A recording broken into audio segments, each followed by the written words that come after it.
Sandy Teams, hi. Eunice achihoro ndeipi muri sei maswera sei guys.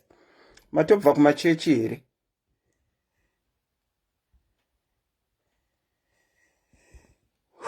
Abigail, how are you? Rosemary Chigora, how are you? Taga mumwe share kana chaikuda chokusema. Tag someone to come and hear. Discuss mukadzi azere ndeipi mukadzi azere. A very good Sunday to you too. Dora Dorothy Christian, how are you? Mr. Chibatani Muripo, I can see you, Mr. Chibatani. How are you, Mr. Chibatani? Tirinani, Mr. Chibatani, Vanita Maskitsika. Mr. Chibatani, Vanita Maskits. You can follow Mr. Chibatani and see Maskitsa Avanoita. Lynn, how are you, beauty? Mwana, how are you, mwana? My Ariel Lozia Gomba, how are you? Shupi Makoni ndeipi. Tembikile, say, Nyaradzai, say. Faith Dube, hello auntie, hi Faith. Rudombe Rengo, how are you? Miriam Jacob ndeipi. Patience Chipo, ndeipi. Princess Muzamara, say. Maureen Manyere, how are you? Sheila Kwature Hanzi na Sheila, hi Tete, hi Sheila, how are you? Muri say. Josephine ndeipi. Tasha Showers ndeipi. David Rubunu ndeipi. Moshli Zinduku ndeipi. Auntie Selina, how are you? Moshai, did he write? Persia ndeipi. Tag someone to tag someone. Timbo discussa nenyaya kuti kana chaikuda chokusema. Brinsley Pam, how are you? Hither Marway Pinatari say hither. Imi my pinatika. Imi my peanut. I'm sisiri muno kumoresa. Ndimuno tuvara hunge mjimoresa vanu on our behalf. My peanut. Hither Marway. Emily Magwenzi ndeipi. CJ Jones. Sawubona unjani? Uyadoba CJ. Uyadoba sure. Tadiwana Jude K, how are you? Lucy Hundungu, how are you? Muri say guys.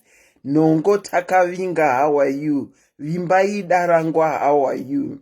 Blessing Mandevu, how are you? Esther Makoto, ndeipi. Patience, Chipo Mapanga, how are you? Mupondiwa Messi, ndeipi. Peanut is doing great. That's nice to hear. Zaku garaire Peanut, nai my Peanut. Chiratidzo Joyce Chingoma, how are you? Simbiso, how are you? Neti Mutatiri ndeipi. Masia Tapiwa, how are you? Tagai someone. Kana chaikuda chokusema. This is affecting a lot of people at the moment. It is affecting a lot of people at the moment. Saka tida kuonesana. Esther Tendai ndeipi. Mupondiwa Messi uri say. Max Masibanda. My prince, how are you? My prince is doing good. Nasiwari pamba. Idris Mzamindo uri say. Masquera say, guys. Masquera say. I'm going to wait a bit because this topic has got something to do with a lot of us currently. It's currently happening. Saka tatitionesana kuti kana munhu uri situation yakadaro unopafambisa sei. Dadi mpofu ndeipi, mukadzi azere tamboonana. Very true. It's like an evil spirit rinongouya. Miruka ari kushedza CJ Jones aripo ndamuona. CJ auya, CJ ari pano. Laiza Marava ndeipi. Kana chaikuda chokusema.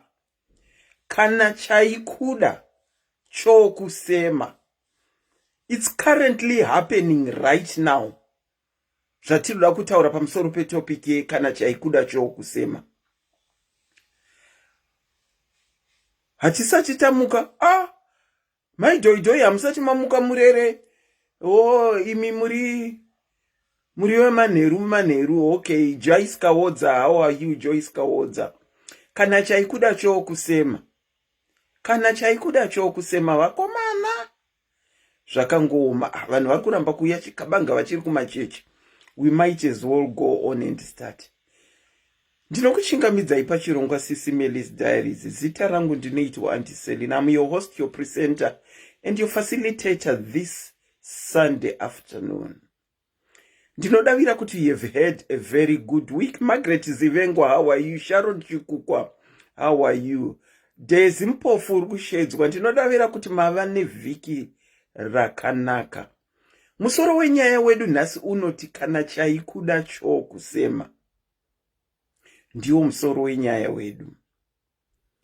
Vadikani vateereri, kana chaikuda chokusema.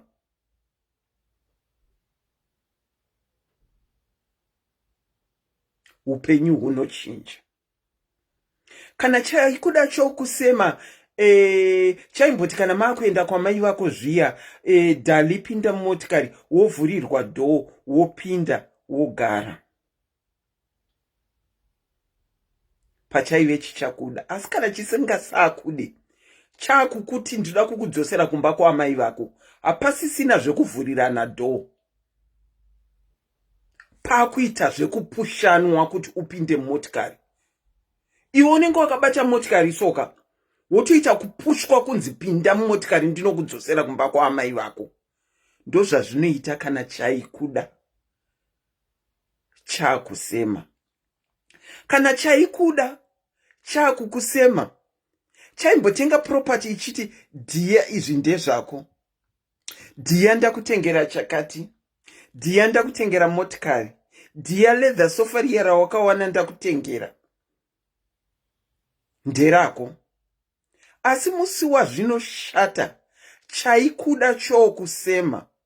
Chakukupusha kuti upinde motikari akuendese kumbamba kwa amai vako. Motikari iya haisi mbonzi ndeyako, unosiya. Masofa aya wakambenga waona ukasurprised nawo akunzi ndeyako, unosiya. Zvose zvawakatengerwa, kana engagement ring chaiyo or wedding ring yaunenge wakatengerwa naye, kana chaikuda chokusema, unobvisiswa uchidzisiya ring yangu yake manje. Ndozvazvinoita kana chaikuda chokusema.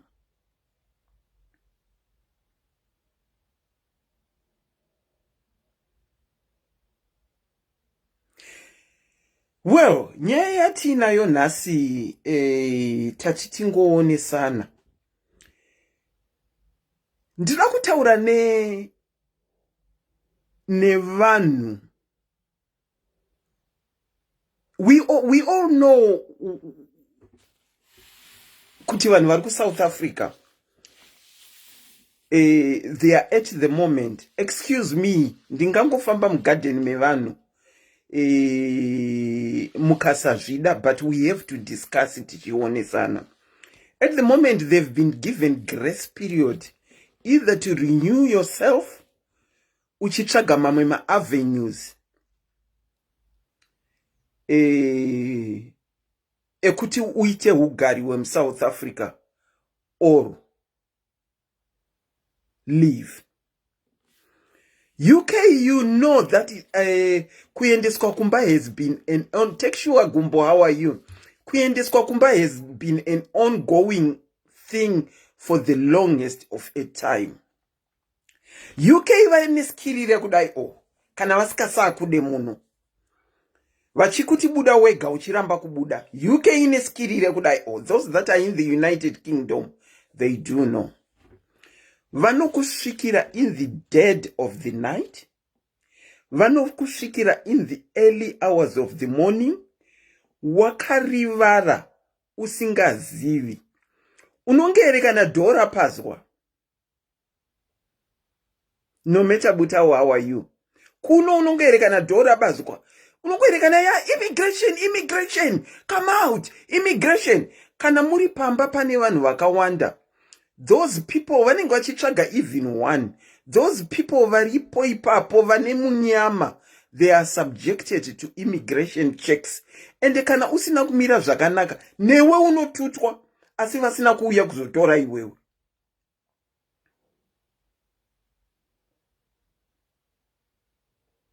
Oh, irikuya manheru Lizzy, I'm bringing Siana Neni and ku code to code unotsvaga wako. I'm coming back tonight. I'm coming back tonight with that. That is tonight's topic. Vanongoerekana vati digi, vane munyama yavo vanotutikwana navo. And most of the time they don't even give you chance kuti utakure zvinhu zvako. Tushoma twaunenge wanhonga itoto. Zokwadi vanhu vari kuenda nechangani back, and it's not something to laugh about. Nyasha, thank you. I've been one of the people that has been told to go. Ini ndiri mumwe wavanhu vakasangana nenyatwa yekunzi ndakanzi hatichakude muno, buda uende. Ini ndakamira panapa, ndakapiwa time to go. And I was given grace period yekuti ndibude mu-England. Just imagine pound ratanga kunaka paya. Wona tsamba iri kubva kuhome office yakati to Selina. This is to notify you that you have been in this country illegally. Therefore, we are giving you grace period of however long a time for you to go. Vari kunoku vanokuziva kuti unoita shishi yekumuva from address yavakakunyorera iyoyo. Ndati unomuva. Unenge wangoti pano wagara. Wasimuka waenda. Those that are here, they know. Kana kuti vanongoerekana vareida town musingazvifungire. Vongoita ma stop and ask. They ask your name. Unonzani? Vakutopancha. Vakutotsvaga status yako munhingirikini. Mumu uyu. Vakutobvunza identity yako yauinayo ipapa. Kana zvisina kutsarukana, wakutoiswa mumotikari. This week I've been seeing a video of some, whether to call them illegal immigrants, I don't know. I've been seeing a video in South Africa where people have been bundled into a car. And there was this lady, anga ari kuramba kupinda motikari yemapurisa. And there was this mukadzi wechipurisa, anga ari kumupusha kuti apinde motikari. Ndiyo example here ndiri kukupai kuti kana usingasadiwe unoitwa kupushwa. Zvichiri zvakanaka, you are ushered in and shown in and even the door opened. Asi zvashata unoita kupushwa. Kuno ku UK handitauri because UK, you know, it's an ongoing thing. Vanongogona kuti boom, izvozvi kune mumwe munhu pamwe ari kutoreidwa izvozvo. And so many people have been sent home quietly. And kana vadzoserwa unozongonzwa nemahunga kunzi andiselina vakadzoserwa musingazivi. Vakadzoserwa rini? Andiselina vakanga vari palive musuno vakadzoserwa kurini. Saka kuno, it's an ongoing thing. But we've got our sisters that are in South Africa that are faced with a dilemma of what to do next. They have been given a grace period up to the end of the year. Are you one of them that has been given a grace period to stay up to the end of the year? Where is my phone? Otherwise, panogona kunge paine munhu ari kutofona indakaningirikira hangu. No, not yet. Are you one of the people? Tinoda kuonesana nekuchenjedzana. Zviya zvekuti musataure nezvazvo. Kana tiri kunzi endai tiri kuendai. No, tinoda kuonesana. Inini pandakanzienda, fortunately, ini ndaive munhu aigara akagadzirira because I didn't know my tomorrow. ini ndaigara ndichitenga zvinhu zvangu, ndaigara mu1 room at that time, ndaitenga zvinhu zvangu ndichiendesa kumusha. Ini ndiri munhu akaita imba yake yandakambokurakidza iya ndisina someone is already phoning. Ndinokuchingamidzai pachirongwa SIS MELLY's diaries. Kana chisingakude chokusema, maswera sei makadini? Hai, ndichatongomuka. Kumamukirei? Kumuka achando antiselina nemhepo iriko. Muri kutonorwa. Ndambotizorwedzai ndimborara kunyasa kumbogara mumagumbezi. Sikona. Inini ndine chongoti yangu, it's like yange ingori like double jeopardy. Tell us what happened to you. Okay. Zvakaitika ka tongoti asinautara gore because vamwe panoona nosonyazosiya tochingoti before 2010. Okay, all right.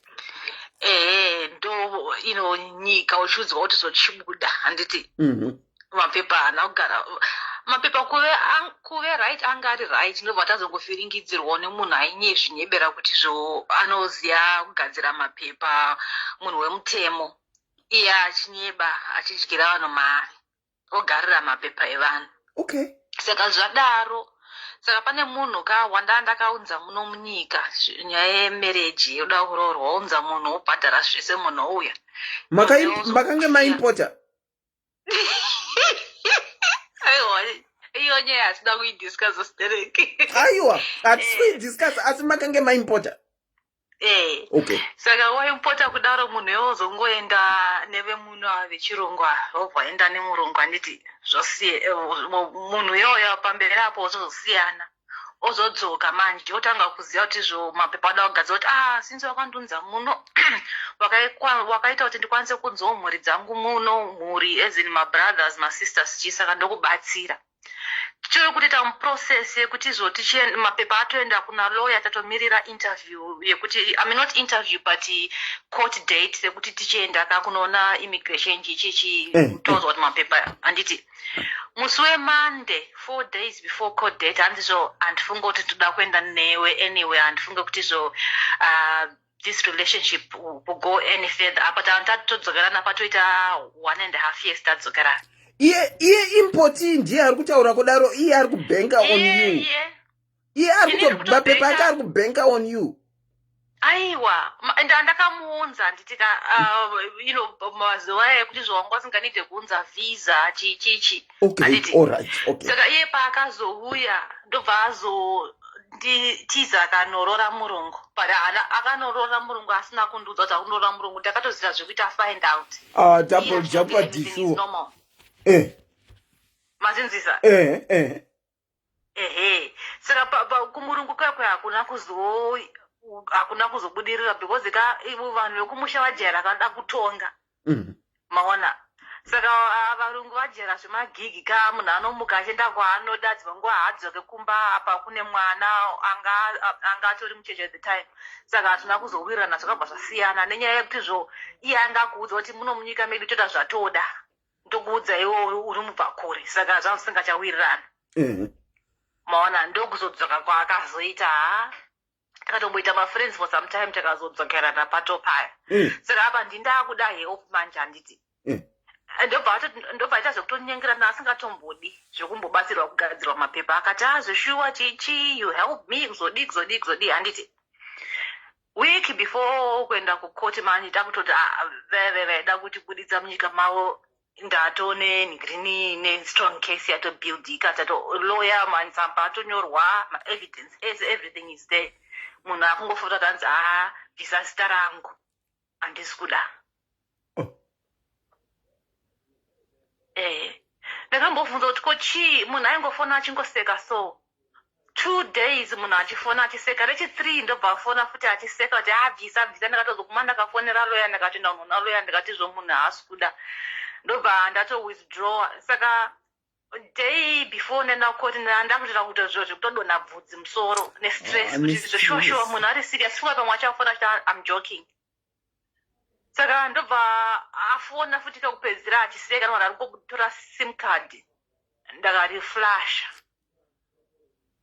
ndatoona kuti within 3 days ndatoonda munoza unonzikuonda. Yeah, I know immigration, I know.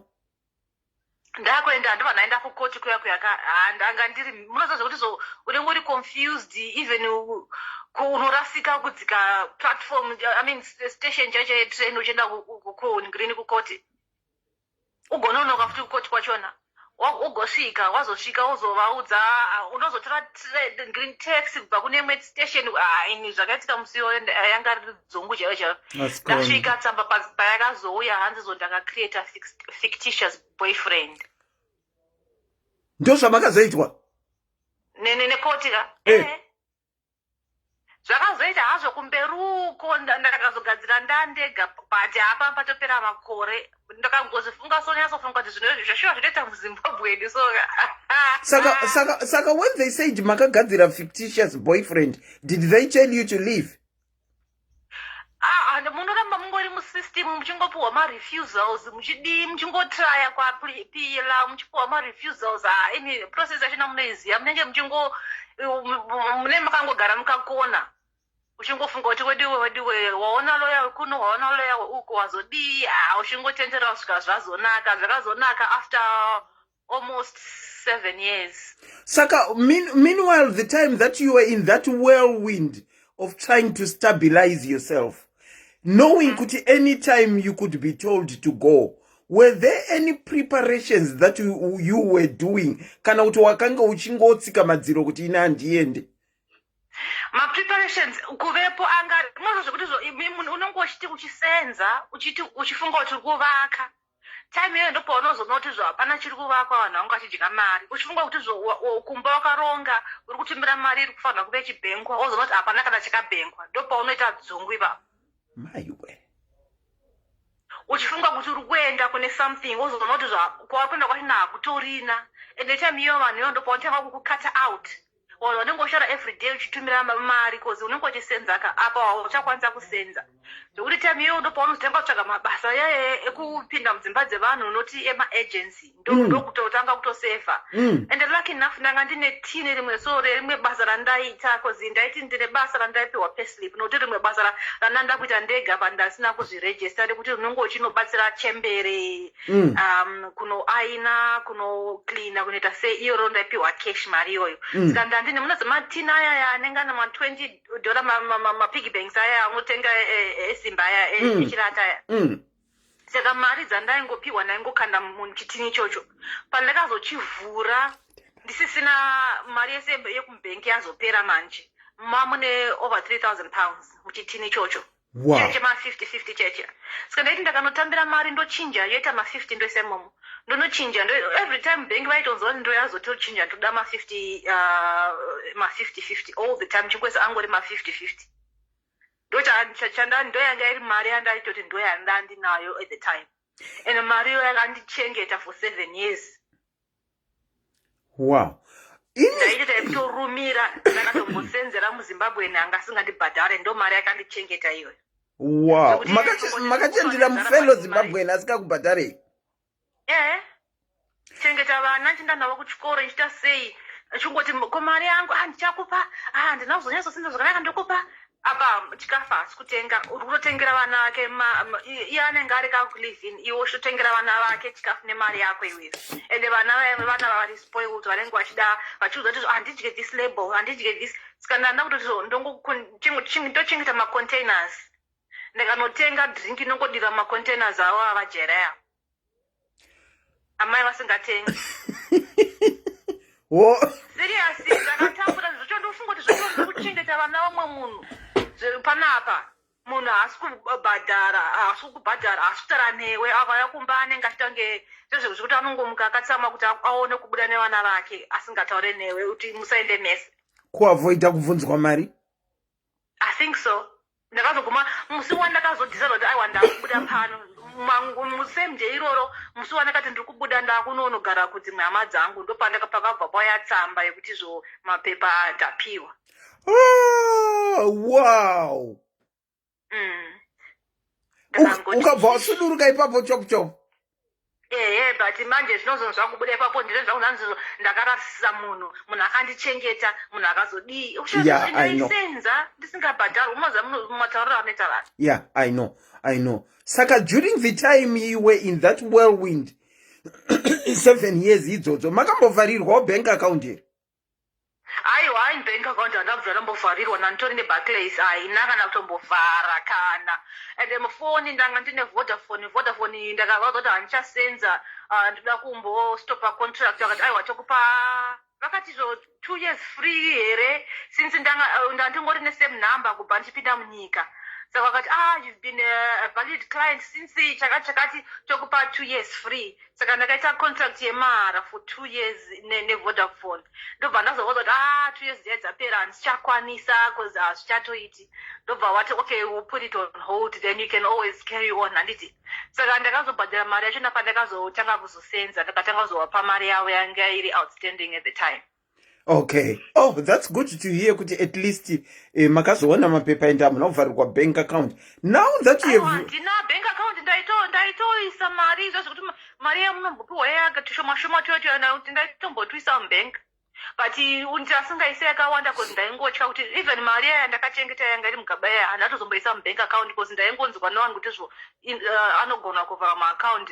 Ndakabva ndatobuditsa mari mumaccount ndaingosiya mari shoma yekuti just in case ndoda kutenga ticket. But the lucky thing for me and since ndaimboita zvekuvolunteer vanhu vanga vakawanda vanga vari willing to help. Lucky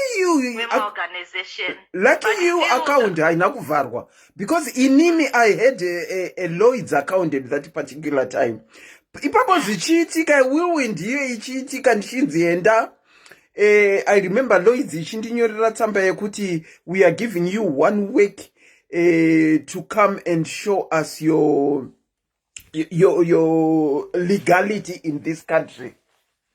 And then if you don't, we are going to close your account. Amai unokuenda kunokushowa apa mune ka 100 pounds karimo. Inini nafingi ndandingori lucky mune zvimwe zvinhu handiti kaba not zvinhu zvese because inini ndakatembera pandakaenda kuuniversity ndakatovhura green student account. Saka nebank rangu ndandine student account nanga ndine savings account nanga ndine 3 accounts mubank one. Okay. And futi ndanga ndine credit card futi ndinaro. Mazuwayo credit card kawaipiwa kana 10,000 ye kana loan. Ndakatori credit card yeBarclays futi because pandakana chinobhadhara account yangu yecredit card kamubank ndoboti isusu tokwanisa kupa credit card futi tobhata kupa green credit limit yakatowanda darika yakupiwa because the capital one yangu nipa I think about 500 pounds iwo akanipa 3,500. Okay. Saka okay, that's good. But pandakazongoona kuti kusenza ndichasenzi ndakabva ndatovharisa everything ndakatobhadhara zvese zvandaifana kubhadhara zvikwereti zvese ndakabhadhara ndakasettle everything. Chingori chandandakangosarira kubhadhara yanga iringori nyaya yefoni yekuti ndaingoramba ndikovaudza vachiramba vachingoextend. I think vakatoextenda kanenge ka2 here around ka3 kuzoguma I think the last 2 years ndopavakazoti no ndazoona kuti aiwa nanhasi but wekubhenki because handizive even vekuhome office vakatoshamiswa because ndanditori ne-NI number everything was legit pambasina kana zvekubikira kana kuti chii. Vakatonoda akatenda ma-interviews akatopiwa akati but siye vakapiwa NI number yako haizi yema-foreigners manyorerwa anoita ama-NI number aya. Pane makaona dzema-foreigners pane ma-letters here kana kuti chii kana manamba here ndakazozviona kuti vakawanda ndakazoona ndakazviverenga somewhere ndikati I didn't even realize kuti that's why that's the reason why vanozoziva kuti uyu NI number ndemunhu angasiri wemunyika munomu. Okay, now that you have regularized yourself, an immigrant will always be an immigrant. Even if you get the citizenship, uneka difference kawina kuna na mwana nemunhu wemunyika imomo. Kumusha uchiri kugadzirira here kana kuti wakatostopa? nezvanambokudze izvezvo zvekuti unenge uchiti zviri kuita something then wozoona kuti vanhu vari funga kuti vari kukubatsira hapana zvavari kuita unoenda uchiti unoenda kuna ani. Okay, all right. Okay. Maona. As we pane problem. Okay, I hear you. As we conclude kwekupedzisira kweshow, you will get to hear why I asked you that question. Yekuti saka uchiri kugadzirira here kuti kumusha kwako kwaunobva kunge kwakamira zvakanaka. Because an immigrant will always be an immigrant. But I'm happy. That's true. But the thing is, because muchiona nekuti unogona kucommita crime chaiyo iri yofunga kuti ingave zvemota kana kuti zvechii ungotyora mutemo unogona kudzoserwa zveshuwa. That's true. But sezvazvirika kuda kuinvesta muzimbabwe mazono zvakaoma unogona kuvaka wotorerwa imba mumwe munhu achiti ndephangu uchiwa mari uchida kutenga imba. Zimbabwe nyika yachina yakaora hautozivi kuti zvinhu zvavari kuita zviri legit here kana kuti chii maona. Saka zviri nani kuti kana kuri kudya inini zvangu zviri nani nowadays from everything that's happened in my life. I'd rather be happy now and enjoy than kusenza wandaita ndichiita kunge ndichachoka musana uchitumira mari uchingwa kuti zvinhu zviri kurongeka kumberuko usingatoziva kuti uri kufira mahara. Saka I'd rather ndife ndichifara ndichisenza ndichidya mari yangu ndichizviona right now pano kuti uzozoti ingadai ndakadya mari yangu iwe ingadai ndakazodai. Right now ndiri kudya ndakaona mota yandiri kuda unotenga ndonotora mari yangu ndonotenga mota ndodriver ndichiri kukwanisa right now kuti ndozoti ndozodii. Because ndozoona nevamwe vanhu vakauya kuno kare vatochembera vaiita vachitumira kumba ende kumba kwacho nanhasa havaende and even vakaenda havaenjoy because vanenge pane miromo dzakawanda dzakamirira so you can't even enjoy. Do you get it? And dzimwe nguva waenda ikoko imba yachina yazara maroja wandichii izvinotokupa stress futi because even nezvekumba vakavaka imba haisimbori investment when you look at it because vakawana varongochema roja haisi kubhadhara roja yazodai maiwe zvinhu zvakazodai pabiwa chakati chazodai. Okay, I do get what you are saying. If anyone hold on, if anyone wants to call in and contribute to what we are saying, kana chaikuda chokusema zvinofamba sei. Caller, God forbid, I'll repeat, in the event that something happens and you are told too much, what's your thought on that? No, even zvakazochinja nasika handisi kuti handina masavings handiti masavings ndinawo kana ndatoona kuti zvakuipa aiwa masavings angu ndinotora ndine ma-ISAs angu everything zviri kuendeka.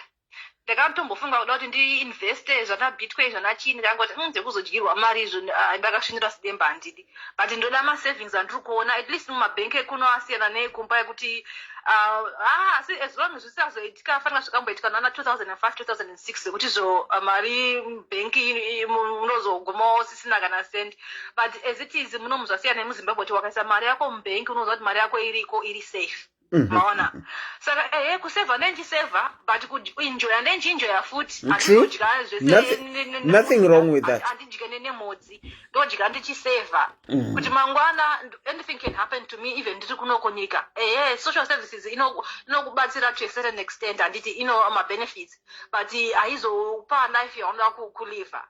So yeah ndine ma-savings angu ndiri kubhadhara ndikrini ma-pension contributions angu kana pakazoitawo anything chinozoitika kumberuko ndoziva kuti at least I've got some money somewhere. Okay. Maona kana ndakaenda kuzimbabwe kwachina ndoziva ndine pekutangira because as it is ma-ISAs angu aiwa ndonotora. Saka kana mukazoenda munoziva kuti mune pekutangira yacho yamakachengeta ndine pekutangira but even though ndichiziva kuti maybe handisi kunopinda zvangu mumba mangu yandakavaka because imba unenge uchiti wakavaka but hapana chawakavaka because vanhu vakadya mari izvozvo kuti uvhunza kuti mapepa acho nemba ari kupi hapana anokupindura saka it's as good as not even having done anything. Do you get it? Okay. Okay, I get you. maona I get you. saka Well, izvozvo vanoinvesta zvavo kumba vari kuno aiwa vanenge vane hama dziri trustworthy dzinobatsira hatisi tese tine hama dzinomira newe maona. yeah, that's true. Well, thank you so much for sharing your story. Thank you, Auntie Selena. Bye. Ndikola wanga wachishare story yawo. Back to our topic. Ndikutaura kuti at the moment we currently have our fellow South African brothers and sisters who are serving their grace period in the country of South Africa. What's your thoughts, those that are going through that? What are your thoughts? Murkuti handiende here kusvikira vandiudza pawo ndimire chaipo ipo, just like what I did. Because when I was told to go, ndareceive tsamba inini personally ndakati handiende kusvikira vandiudza pandimire chaipo ipo. As I said, in this country ukanga wareceive tsamba unotanga kumove from one place to another, but mafambiro ako anenge aakunetsa. I remember during that time I went to London, and unfortunately, because ndikakwira bhazi ndinodropa off pa Stratford, that particular day paive neimmigration yange yakasaraunda Stratford ichimisa vanhu. Ndinokuchingamidzai pachirongwa. Kana chaikuda chokusema. Makadini Auntie. Tiri pamakadini nyaskana. Tinofara. Isitiriko Joni. Muriko. Kwai hatichadiwi kuno. Ndizvo zvatiri kuona, saka ndati tingoonesana tinzwe kuti vanhu vari kugadzirira here kana kuti vari kuita zvokuti ina handiende kusvikira wandiudza pandimire chaipo ipo. Anti kunoku kune mapenzi. Okay. Saka nharo chero tikada kuzodziita tatimbori nadzo asi dzakutiperei manje. Ndofunga kusvika una naAgasti dzedzapera. Nharo dzacho. Why do you say so? Kana vakuda kuti tiendeka vemunomu zvakusiyana nazvo nenyika. Vemunomu tinotoenda Anti. Kwese kana waakuda kuti uende chaizvo ka zvokwadi unoenda. I think mazuva aperayo you saw a whole lot of people, even if it was crime. Kudhara even crime waisodzoserwa kumusha, but iko zvino vakudzosera. You saw a whole lot of Zimbabweans that were sent back home nemachangani bag vanhu vakaseka stereki. Ngativake kana tichivaka Anti. Kana unika mari kestendi totenga iko kuruzeka kwacho uite nokuti zvakaoma. Kuno kunogona kutongoendeswa masikati. Imimi personally, are you doing something chekuti muti makugadzirira? Are you doing anything? Anti mari munenge uchingoshanda uchingobhadhara rendi uchingoda yekusevha kutaura chokwadi ishoma. Saka kuti utaure kuti une mamiriyoni wakaisa padivi And over the years, have you been doing anything just in case? Maspend ariko kumusha asi hasati avakwa. Okay. Nenyaya yekuti mari yachona haibatike zvekudaro.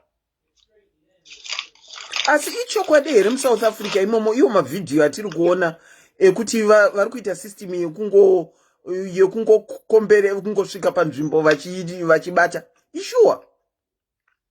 Shuwa varitoriko kutogara nhasi vari kutoita iyoyo vari kuita iyo dhudhula yavo iya.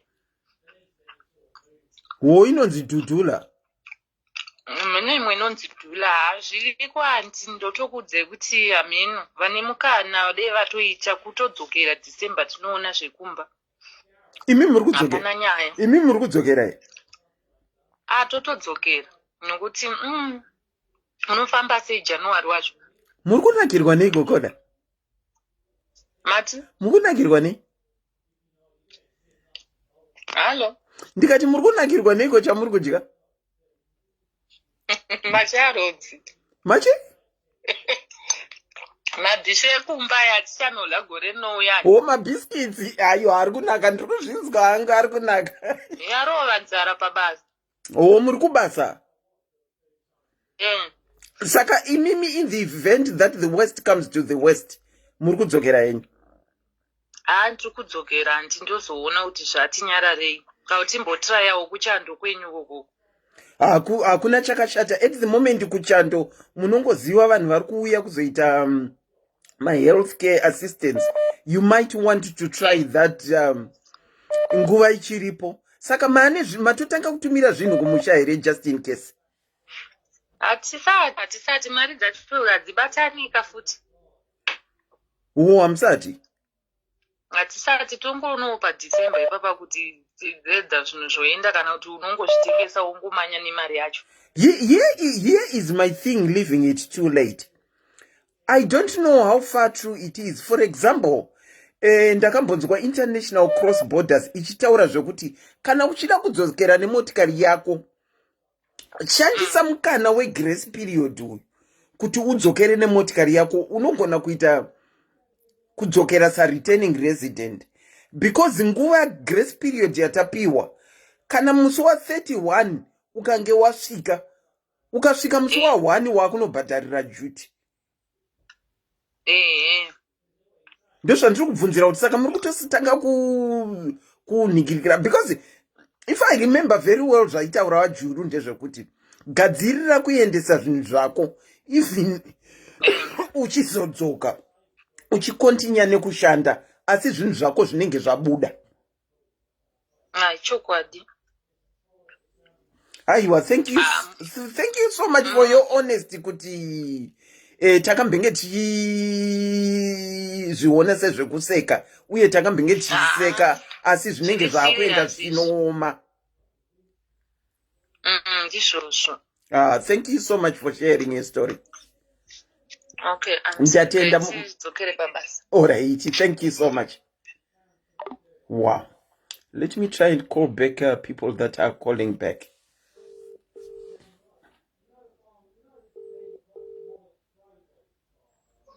Hello? Ndinokuchingamidza ipachi. Hello, naipi? Maswera sei auntie. Taswera mwana uda kutaura pa phone. Ada kucontribute woka mwana. Ari kuda kucontribute ndechida kupindura hangu kola wekutanga wambofona wachitaura nezvokuti kuinvesta kumusha azviwafambire zvinhu zvinosiyana siyana. Isu takamupindawo muno muchando takawashayiwa mapepa takauyawo tichingoti tiri kuuya zvegore. Asi mukana wakaonekwawo kuti tikwanise kutenga property takaitenga property. Hapana chinhu muupenyu chingori easy. Wakatenga property you face a lot of challenges whether be it family whatever tenants anokupa challenges but that is not kuti usazviite. Nekuti as you say ramangwana remunhu haurizive. Isu takagara takazopenda futi takawatenga amwe mastand. Saka I think kugadzirira kuenda kumba is always a good idea. Wari kuSouth Africa ndakakugara kuSouth Africa ndinoziva vanhu kuSouth Africa vana unyazokwana zvakanaka. Zvarichitaurwa nakolabva kuti havana kukwana. Havana kukwana zveshuwa ende wakada kutanga iwo zvisina mapurisa mukati wanokwanisa kukanganisa upenyu hwako zvisingatomboiti. Okay. It's better for people to make a plan. Inini I don't understand why vanhu vachida kugara muHarare kana kuti Bulawayo kugara mumatowns. Go back kumusha, enda kumusha chaiko. You don't need a lot of money kuti uwane pekugara. Akakamba kako uita kagarden kako, simple life with no problems. Okay. But zvauda mention ekunana borodeo izvo. If it's not your portion, it's not your portion. You have to start where you can. That is very true. Saka imi muri kuti zvakazoita hazvo asi still makange makagadzirira uye makagadzirira kuenda kumusha if push comes to shove. nanhasi tichiri kutongogadzirira kuenda kumusha. Mapepa apanzira kugadzirika, but still the mission is return home. Nyangwe takamuka nhasi zvakanzi endai kumusha, haiwa tinosunga katundu yedu nemwoyo yakachena, tichivabuditsa iwo mari dzedu mumabhenki avo, tichienda zvakanaka-nakawo. Funny enough, takambosvika papoint yamambotaura tete yekuti unopiwa tsamba iya yekuti enda kumba. Ini ndakaenda ndakavafonera wechoices, unopiwa nhamba yekuti fonera vanhu kana uchida kutengerwa tiketi. Ndakavafonera vanhu haya wakati zvoni zviri kufamba sei, ndati nyaya yangu yadzoka, zvanzi ndiende kumusha. Munhu wacho akati ndikukutumidzira tsamba idzi, but I suggest you go back or find another lawyer to appeal your case. Ndati hezvo ini ndiri kukufonerai kuti mundipe tiketi rekudzokera kumba, imi makundiudza kuti tsvagai imwe nzira yekuapply. No. They have got that obligation to be telling you. It's not that he was wrong. One obligation yekukupa advice as well. Even if vari vanhu vanokupai matickets ekuti return home, mutemo unovaudza kuti vakuudzei imimi kuti une mvumo yekukwanisa kutsvaga mamwe maloya ekuti uapile nyaya yako. Saka ibasa ravo iroro. Ndozvinzwa tete, but she was very specific. Achitoti I would not be going home if I were you. Okay. Saka ndaitova nesupport worker, ndaenda kune support worker itondibatsira, takatarisana takabva tashama kuti saka tochiita sei panapa.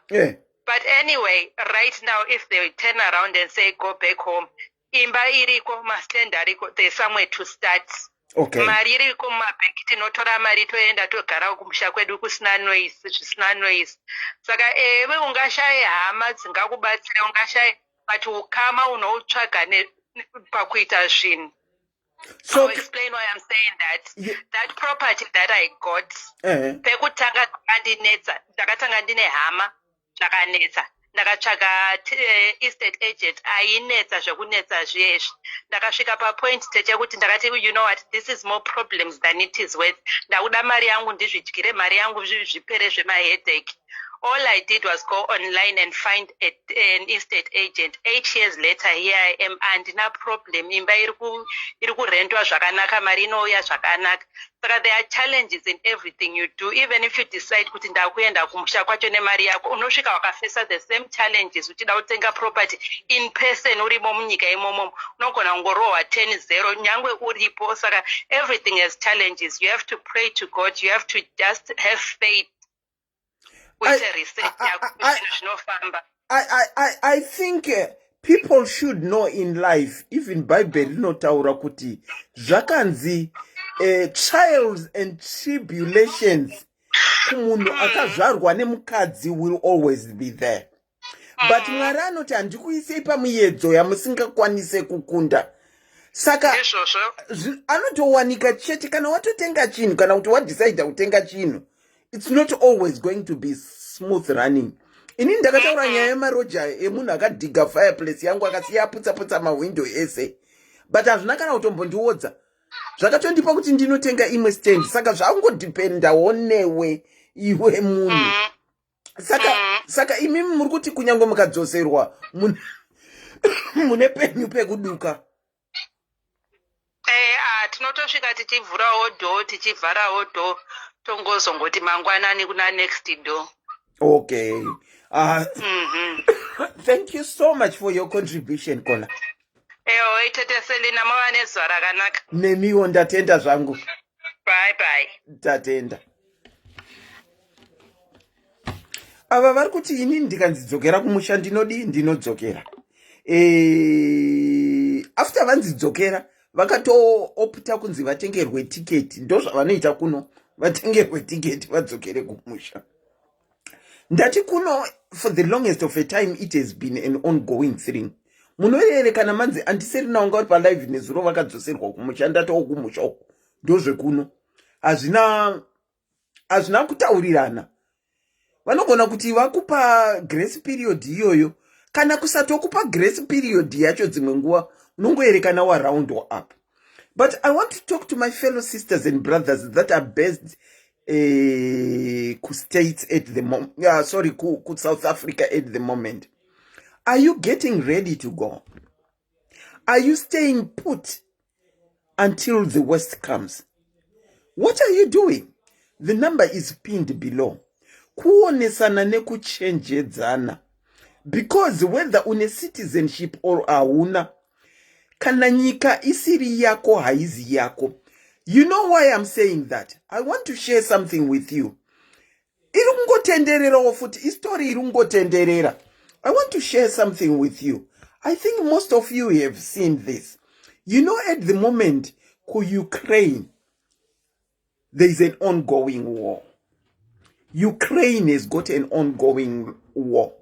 Saka zvinotiburitsa munyika dzatakagara dzisiri dzedu zvakangosiyana siyana. Vamwe icrime, kudhara muno crime yakanga isikasi kudzoseresa kumusha. Waingosevha wotobuda and you are out in the community. Vamwe ihondo sekuUkraine. Zvakangosiyana siyana. There is an article, I don't know how far true it is. Let me read this to you. I was listening to Reverend Sandendoro this morning on the Russian invasion of Ukraine. And I learned a very good lesson which every Zimbabwean in diaspora must learn, whether you go north, east, west, or south. Home is best. Mapia has been living in Ukraine for 35 years. He arrived in Ukraine when he was 19 years old and is 55 years old now. He has been living in Ukraine for 35 years. He arrived there actually 19 and he is now 55 years old. All his investments are in Ukraine and he has never seen any need to get property in Zimbabwe or any other place. He did not anticipate that an unseen war with Russia would drive him to his family and his family away from Kyiv, Ukraine. For the first time in his life, he became homeless and he had to depend on friends to hide his family. Now he is in hiding. He can't even come to Zimbabwe because he has no investment in Zimbabwe. And then it goes on to say, brethren, no matter what your status is in foreign land, remember that you are first a Zimbabwean before any other thing. And just as the Polish denied entry to all blacks, including black Ukrainian citizens, from entering their country except Slovakia, which has been so magnanimous to accept all corners. No one knows when our citizenship of a foreign country will be questioned and when our foreign passport becomes worthless. What would you do? What would you do? So this gentleman went to Ukraine when he was 19. He has been there for 35 years, which we can quickly conclude are a Ukrainian citizenship. But when war broke out and he wanted to go out of Ukraine to seek somewhere that was safe with his country, they were denied to leave Ukraine.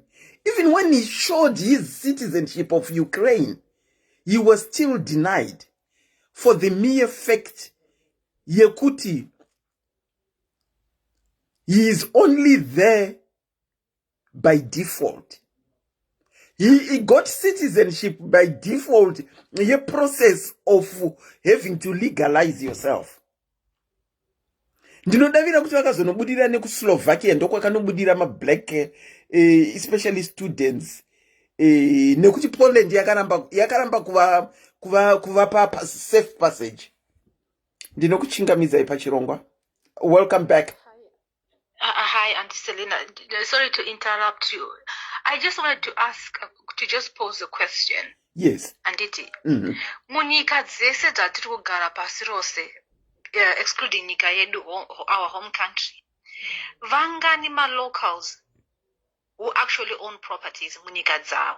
Vangani, when we look at it. Why should we be buying properties in Zimbabwe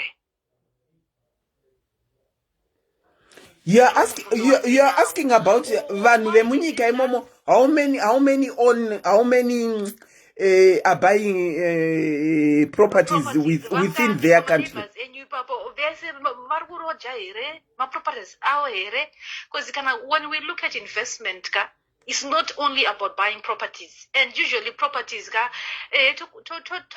property, it's an investment, and but when we look at Zimbabwe, it depends with where your property is and who you actually put in the property or who is managing your property, kuti even investment. Because vakawanda vane properties in Zimbabwe vakawanda are actually losing out on having those properties. Even wakadzokera kumba ukuti ubudise munhu mumba imomo unogona kuzobuda imwe mari, maybe yaunenge usina kwaunodzokera kumba kuti munhu yabude mumba, because rent board inenge ichimirira man green maroja, handiti. Saka ndoda kunyatsobvunza kuti when we talk about investing, is it just buying property? Because it looks like, we are just looking at buying properties in Zimbabwe as an investment, chet. Tati uri kudzoserwa kumusha. Kana madzoserwa kumusha muri kunogara muinvestment menyu here imi?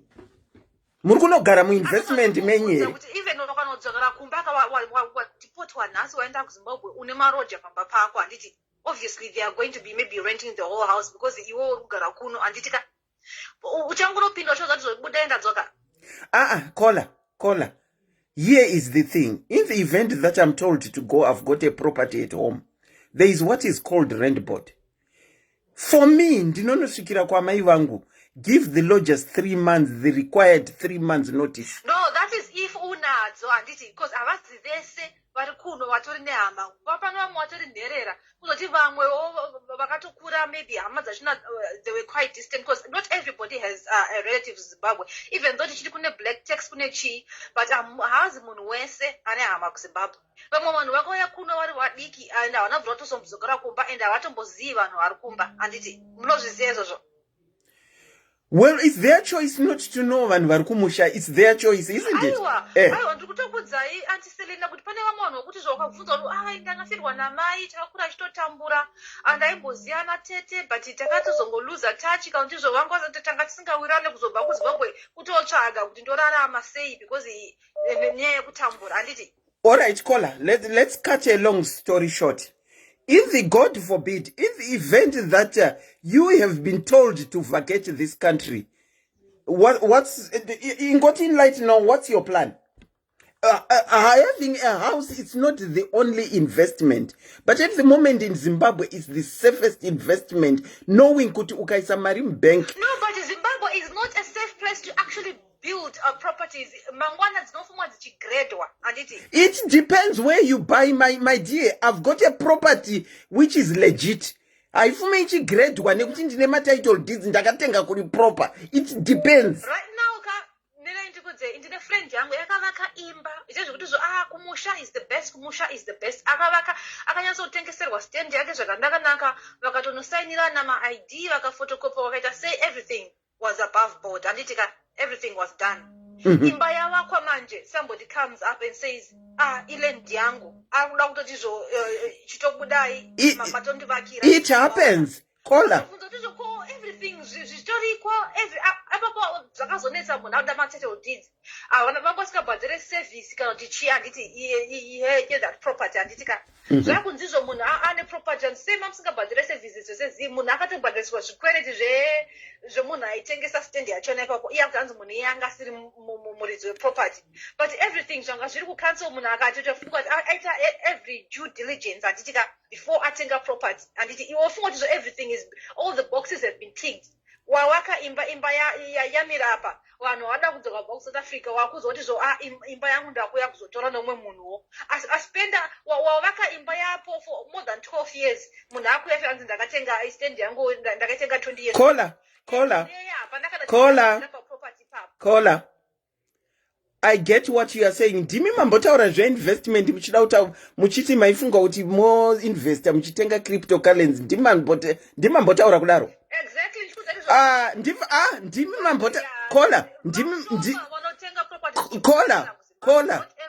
Caller. My question is, ndimi mambouya mukataura zvekuinvesta muchida. Ndini. Okay, can I go on and talk? Yes. How many people are crying nenyaya dzecryptocurrency? No, saka ndatizo ndakatombofunga ndakazoona kuti ish can you see even even my investments macho you can be very unfortunate. Can you see that? Exactly. Ndakazoti mari yangu ndoichengetera pandinoiona. At least that way I can see my money and I can see what's being done with it. Okay, I do rest my case because even in investment kwacho company yauri kuinvesta nayo, if it goes bust, you are prone to losing your money. Saka whether uri kuinvesta kudzimba uchivaka imba kune maproblems kuZimbabwe or uri kuinvesta muno macho hazvina mugoni. Look at the war in Russia. Ndokupa ma-examples ana Abramovich vakatenga manhingirikini ebhora, and then all of a sudden mangwana vakamuka zvakunzi zvinhu zvenyu zvafridzwa. Hazvina mugoni kola, hazvina mugoni. Saka the best way kana iriyo nyaya yachanaka totongochengetera mari dzachina mumagaba. That way auziva kuti zvogaba rako harimbofa rakafridzwa because ndiona. Life is about taking risks. Some people take risks to do cryptocurrencies and they won. Some people take risks to do cryptocurrencies and they lost. Some people took risks kutenga dzimba mkumisha vachitofollowa vachitonobhadhara cancel and they did lose. And some people like us bought my properties in Zimbabwe and we won. So in life, as I said, it has got trials and tribulations. There is never, even in a first world country, there is never a time you can be saying you're 100%. You can stand to lose in the investment in the event that that company has gone bust. Yeah, I'd rather keep my money where I can see it zvangu pane maproperties ekuti zvofungwa kuti kuita zvinhu and dzimwe nguva unotoenda uri wega uchifungwa zviri kufamba wozonzwa. I know whether in investment, whether in doing zvinhu kumusha, what we are merely talking about is kuchenjedzana at the moment. People in South Africa have been given a grace period, and what we really want to look at and kungo advisana is, guys, are you making the move or you are staying put? Did you have some structures in place at home or you don't?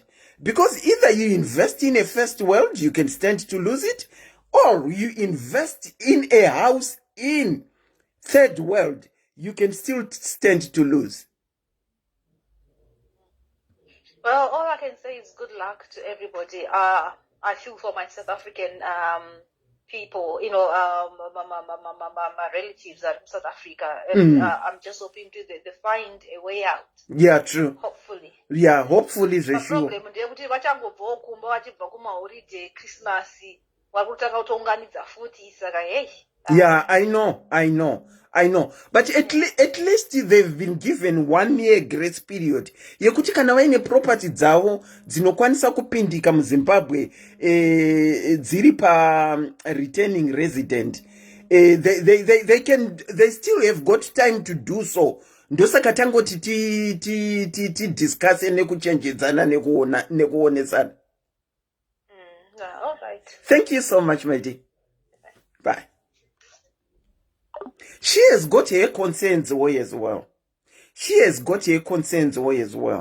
But here is the thing. We tend to think kumusha is only when you can lose out. But here in a first world country, you can lose out as well. I welcome you back, Pachirongo. Ndingadzoka forogonya yakwira. Makwidzoka forogonya nego.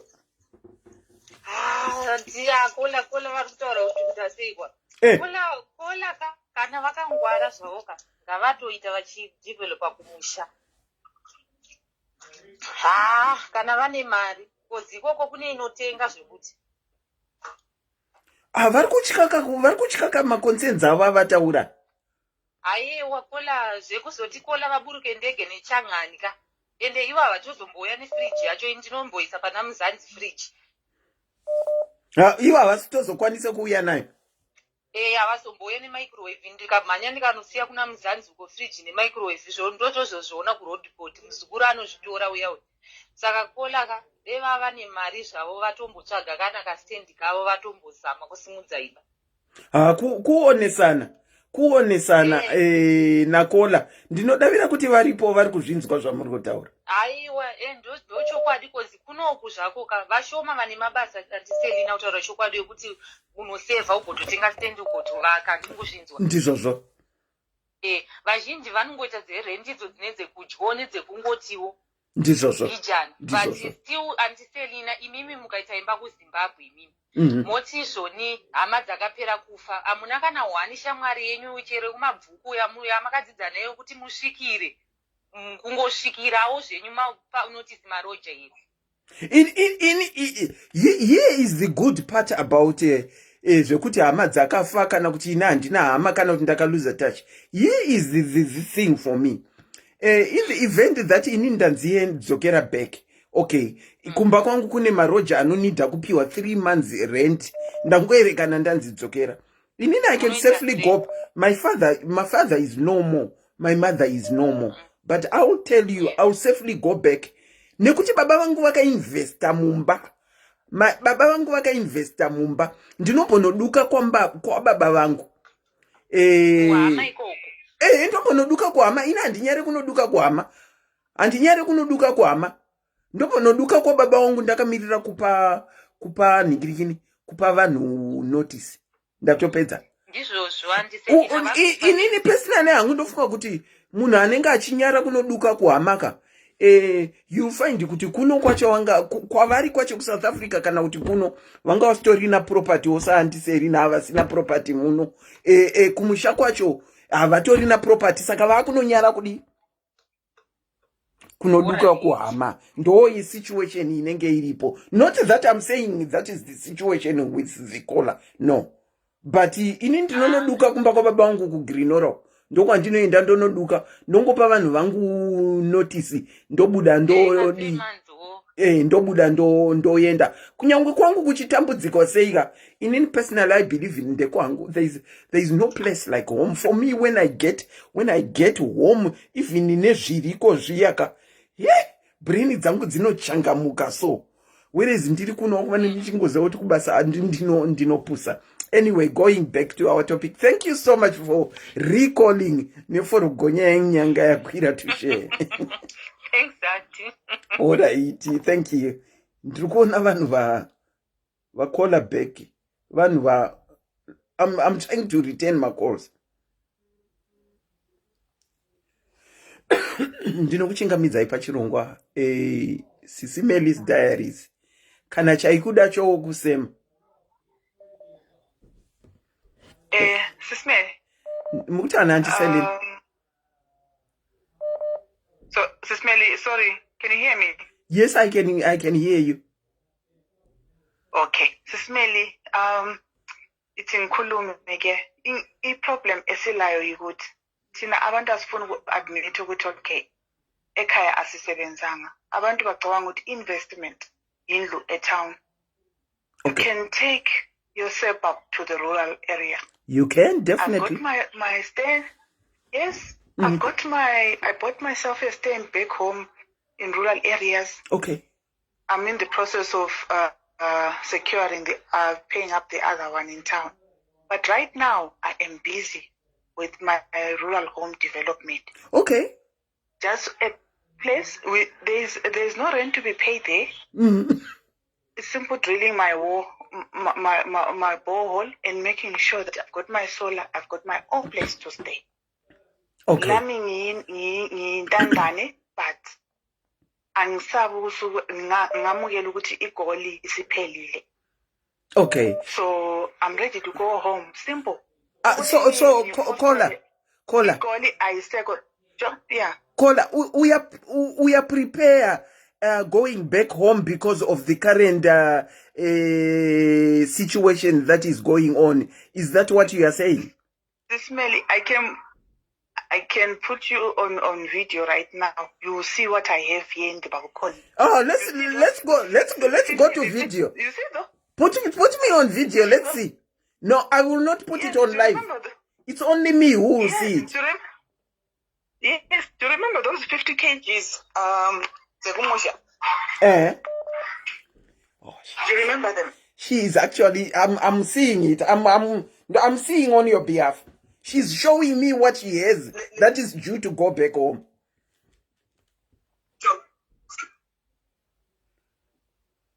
So it is. Can you see it? All that is ready to go home. Yes. So you are actually getting ready in case it gets to the West. It's merely if things go bad, let's go home. Home is home.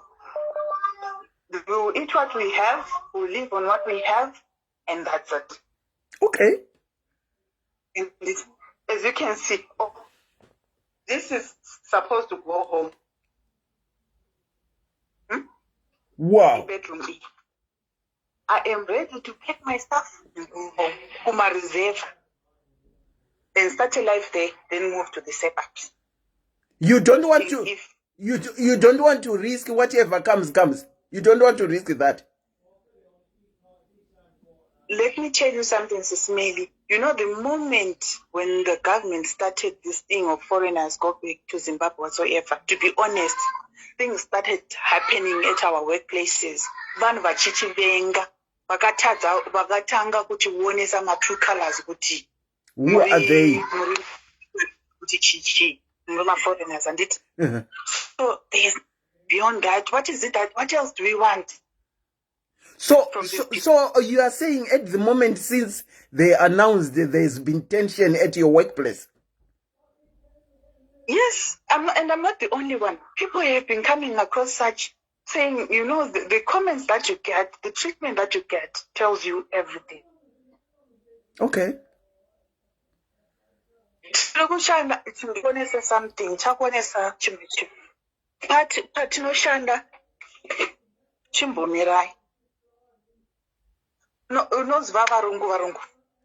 Varungu. Ndivo. Chakuonesawo. Varungu chaivo.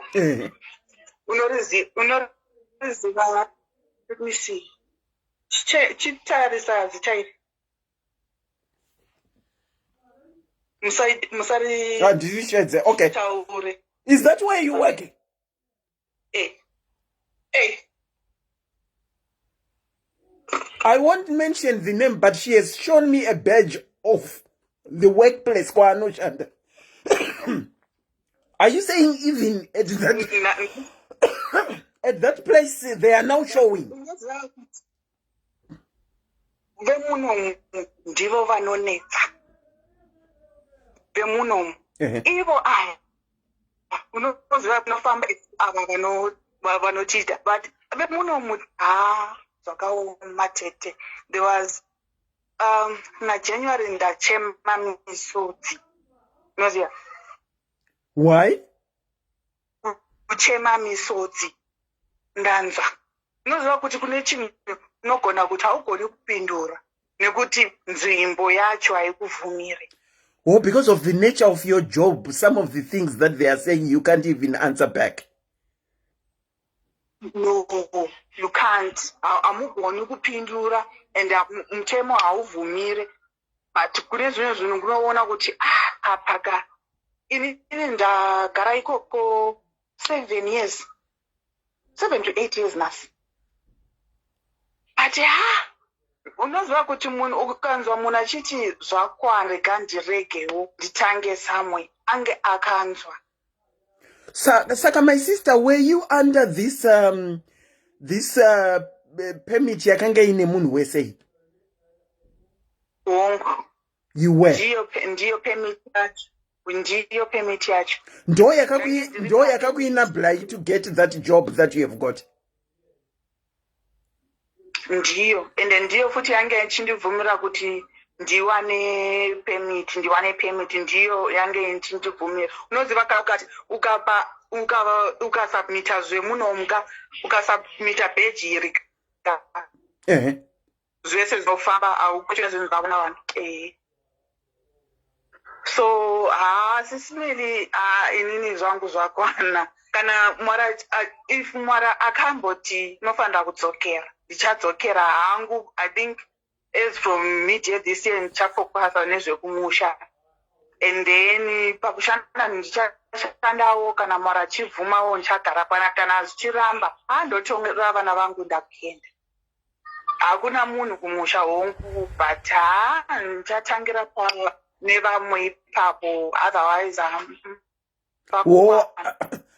hakuna vanhu vekuti munganogara kumusha, but you are willing to go if push comes to shove. Since you have got, you are saying you are developing kumaruzeva kwenyu. It's zviri nani kuti ndiye kumaruzeva nekuti ndifoste kugara pamba yemunhu nekuti ndevana nditi. So zviri nani kuti ndipedze nyaya yangu mudhorobha ndichikura ndichienda mudhorobha kuti ndichidzokera pamba mangu. Otherwise dzokugara pamaka SIS MELLY hama dzedu sometimes dzinotaurisa, and masituations etu haasi kufana nawo kuti nadzo hama tinotaurisana tinopatsirana. True colors, I remember true colors unowaona paya kana ukaudza munhu kuti shamwari zvandiomera ndinota kudzoka kumusha. Ma-excuses acho matauriro acho zvite kuti unoko uchaida chii, hapana basa panapa, where will you start, hazvite chimbotayambogadzirisa zvinhu zvenu ikoko. Wow, I sincerely wish you. Sorry? Let's be honest, there are very few people who are willing to welcome people from diaspora back home. They were depending on us. When we get home, they all settle that on us. Now, for them to accommodate you, you become a burden. That is how they chocolate. Yeah, that's true. Yeah, that's true. That's true. Well,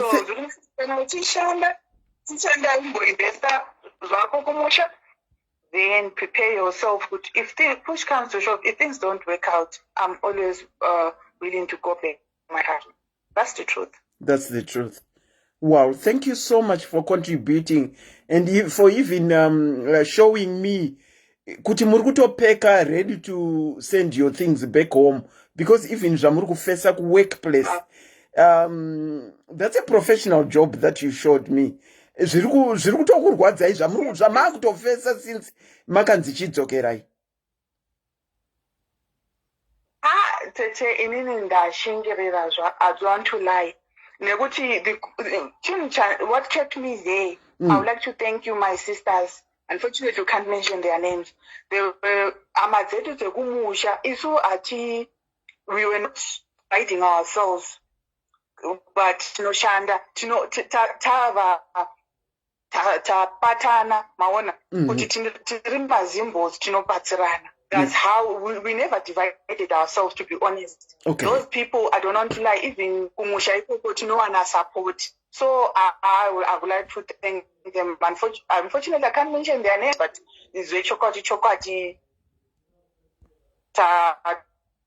tabadana in fact. I don't want to lie. Wow. So yeah, enjoy life here. Thank you so much for sharing your story. I sincerely wish you all the best as you are trying to get your things in order. And I've seen that you have already started packing to send your things back home. Professionally, as you are deciding enough is enough. If the worst comes to the worst, I'm gone. Wish you all the best.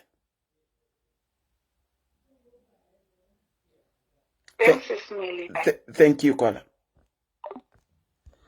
I was not reading my comments, yes, because I was video calling with this lady who wanted a video call. So I was not reading my comments. But ndaona comment ya tonderai.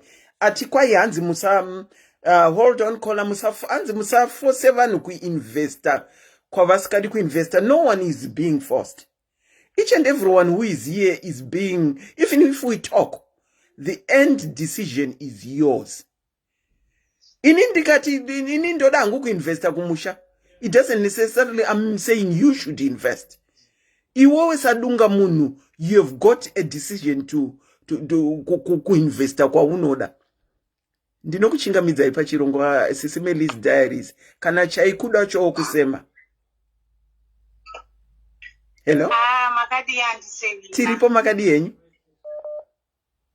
Aiwa chakasimba. Aiwa isusu tiri kuiona hondo kuno kwatiri. Muyo hondo yei yamuri kuona? Iyo yekunzi dzokerai kumusha kwenyu. Nyaya yekunzi neive muno ava. Endai mukuti torera mabasa dzokerai kunyika kwenyu. But yagara iripo kai? Kutogara tichiti. Asi zvinezvi payazo yaigara iriko but government yaidzimura. Zvino yezvino government kana yaitanga ava vanobva vatorowa advantage. All right. But yekugadzirira kuenda kumusha Selina isusu tichazobuda zvaoma. Nekuti kumusha kwacho ka hapana kwekusvikira. Unotongoti kana ndichifira muno zviri nani ndifire muno pane kuti ndidzokere kumusha. Okay. Okay. I hear you. You have spoken your truth kuti hakuna chiriko, hakuna kokusvikira. Saka ndinozobuda zvaoma. That's your truth. Kana kutobuda kutotakurwa negumba unoziwa ndopa ungatozobuda nekuti pekusvikira Selina tikada kunyepa senge ndakamira zvangu seni uchiziva kuti ndiri madhumbe mari yacho handitorina. Izvozvi zvangu ndine mwana wangu wakamitiswa nemwana wako uri madhumbe unotambira kamari kacho mari ikodzana madhumbe 4.5 wabhadhara school fees 2000 which is half wotengawo zvinhu zvemwana uniform hembe unosevha kana wasara usina chinhu 1000 iya uchatumira vari kumushaka uku iwe uchasara kuipa zero. Saka kuti uende kumusha kuhama uku handina hangu vabereki une hama dzinotokuda uchienda kuholiday wakatakura shuga kwete wabuda mugumba usina chero sauti. Hakuna anokuda kumba kwake. Hakuna zveshuwo. Saka kana uri musituation yakadai yekuti mari yacho haipo yekuita investment yacho chaiyo kuti utombofunga kuti ndichatenga pangu hazvipo. Vakomana. Unongoti chauya kana tichinzi tichapiswa nemataitiri muno let it be. Kana tichinzi tichazobudiswa negumba tozozvona tamugumba tonoitawo masweet kids muHarare masweet mother masingo une mwana wako urimo imomo nekuti vanoti usina chauri kuunza. Okay. Aiwa tanga tichingowonesana. Vamwe ndo vari kuti gadzirirai, sesu tiri kuti gadzirirai. Kugara wakagadzirira. Vamwe ndo vari kuti hapana chekuendera. Vamwe ndo vari kuti tino-overrata kumusha. But kumusha kwako ndekwako. Kana zvashata kwako ndoko usingambofa wakadzingwa uchinzidzokera kwako nekuti unenge uri kwako. That is the honest truth. Asi pane vamwe vari kuti Semi, inini kokuenda kwacho handina. Ndichazobuda kana ndatakurwa negumba. Ndimi vamwe vari pane vamwe vakatodaro. Asi kungodiscussa tichionesana zvinenge zvakanaka kwazvo. Anti maita basa neadvice yekuti gadzirirai but kugadzirira ndokunge uine mari anti usina mari yacho unogadzirira nei unenge wakatongomirira the west. Ndizvozvo chingotiwo mari zvamaronga ndizvozvo. You wait for the west because hauna kana mukati tigadzirirai tai maproperty handina kana $500 yekuti utenge property. It's not kuti property as such because not everyone can afford a property and not everyone can afford a property. Kumamisha uku kana kwenyu mukati baba ndichekereiwo panzvimbo munokwanisa kusvikirapo. Saka it's not a matter of buying property. Alright, kune masituation awo vakadaro vana nababa vanochekera panzvimbo. Zvina isusu baba mai vakafa vari mabhoni location. Baba mai vaingogara Harare mufakosi vachingorodza full house vachingofawo landlord achitiburitsa kuti chibvai vachangogarawo takadaro nekumusha kwacho hamuna. Saka unoenda kupi zvinodhipenda nesituation yako. Ndine kumusha aiwa ndinonovaka koko Harare handiti hakuna magetsi nemvura. nokunovaka kandotoita harare yangu kumucha. Tatongofanana zveshuwa Harare nekumaruzevha tatongofanana. Mamaruzevha akatoitawo magetsi futi masola ava vanonyatsoona. Dzimwe zvino apa tiri kumatsvaga mastenzi aya kuti utenge ruzevha rwekumusha chairo vakudaidzira 2000 US. Tombozama kuti ndimbotsvagawo ruzevha rwekumusha chairo pamwe rwakachipa, but vari kumusha vacho vadhurisa ivhu rekuruzevha iri. Zvakangooma. Ndine urombo kunzwa situation yenyu kola. Hanzi naLily Chaplin team kuona kuti havachadi andiserina ndati nhasi ndasungirwa mask muJoburg. Onai ruvengo. Ko vachiri kukumanikidzai kupfeka mamask here iko kuJoburg kwacho? Handizivi. Mamask vanomanikidza upinde mushopu usina. Chida Lily anga apinda mushopu asina mask. Saka afainiswa kupinda kunhingiri kusapfeka mask. Ndinongokutendai nekushare kwamaita. Muchitotionesawo kuti sikwe kutoenda hatina zveshuwa. Ana baba vairoja mumufa kosumu. But kuinvesta, it's not only kuinvesta munhingirikini mutaundi. Idzodzo dzema 2000 munhu ukatora hako nguva yako uchibhadhara ma 2000 unenge watoita kainvestment pane kuzoti kana zvashata ndopaunenge wakuda kutsvaga mari yekutsvaga kana zvashatisi. Saka hapana zveshuwa. Thank you so much. Handiti isusu tanga takajaira kuti mapemiti anorenewa. Handiti takatomirira kuudzwa date, takangorohwa neshoko muna December kuti we are not renewing. Chibva tangopiwa 12 months which is not enough to raise money. Takatogara takarelaxa. Mama jaira kuti mapemiti anorenewa, but mamine guarantee here? Kujaira neguarantee zvakasiyana. Vakanga vakunyorerai guarantee here yekuti we always renew your permits? Papa sina guarantee, but aingozawa antakarenewa matatu here. Takapuwa 2010 handiselina, tikapuwa 2014, tikapuwa 2017, taingoapiwa. Takamirira kuti 2021 tikapiwa tichapuwazve. Ndopatiine dambudziko kola. Inini ndakarenewa mapepa kasingapere. But zvakange zvisingareve kuti pandairenewa ndikadzosera ndichida kuti angoapera aya chindirenewairai zvine guarantee yekuti ndinopiwa. Ndo zvacho zvinonetsa. Saka sometimes tinorelaxa. Kana nesu patairenewa mapepa taitorelaxawo tichiti vanotipa chete nekuti wakambotirenewira one last time. But mitemo kana yachinja unoona vakuuya vachiti hauchakwalify kurenewirwa iko zvino nekuti pauya mutemo wakadai. Saka you need to satisfy mutemo iwoyo before we can renew for you. But tese tinongovarairwa tichiti kana vakambotirenewira ticharenewirwa chete. Saka zvinongowanika. All right, Auntie maita basa. Thank you so much for sharing. Regai nimboritena macalls vanhu vazhinji vari kunhingirikira vari ku Auntie, I'm calling you but iPhone. Auntie, phone yenyu iri kurira but iPhone. Auntie wangu, how are you?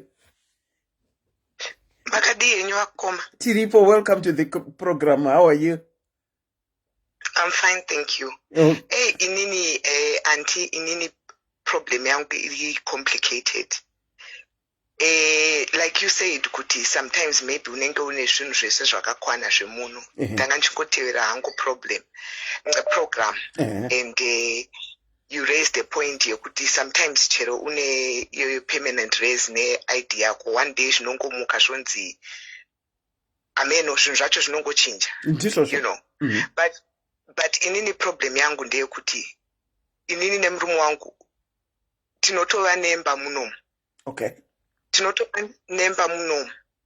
Saka murume wangu takamboti tichienda kuZimbabwe muna 2008 2009 achienda akakumusha kwedu kuti anoonawo kuti mukadzi anobva kupi. Akaharaswa nemapurisa at that time dzaMugabe. Akaharaswa akadetainwa for 10 hours. Okay. Because takabuda through Bait Bridge.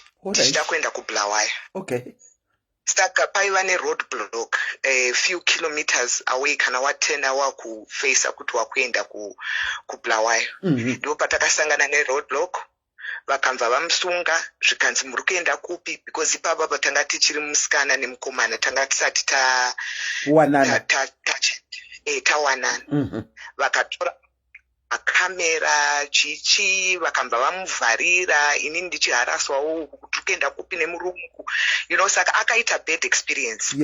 Akaita bad experience, and obviously zvinhu zvaingoverengawo the way varungu vakabviswa and whatever, akatoita uncomfortable from that situation. Saka zvese zvinhu zvedu zviri munomu. Zvese zviri munomu. And then inini side rangu handina vana. Handina vana vekuti kana ndinomuconvinsa sei kuti ngatiite benefit rokudai kuti tiitire vana, because kwavo kuchiri kwakavhurika, hana kudenounsa citizenship yake. So wenyu anobvawo kwake, imi munobvawo kwenyu. Wenyu hana kudenounsa citizenship yake, imi hamuna kudenounsawo yenyu. Asi makasangana munogara munyika iyi yakunzi vanhu chidzokerai kunyika kwenyu. Kudzokerai kunyika kwenyu, but inini ndine permanent race. Yakatobuda muna ndikatowana ndikini ID munomu inototi born in Zimbabwe but residing mu South Africa. Saka zvinhu zvichimbonetsa, pakamboita time painetsa, pakamboita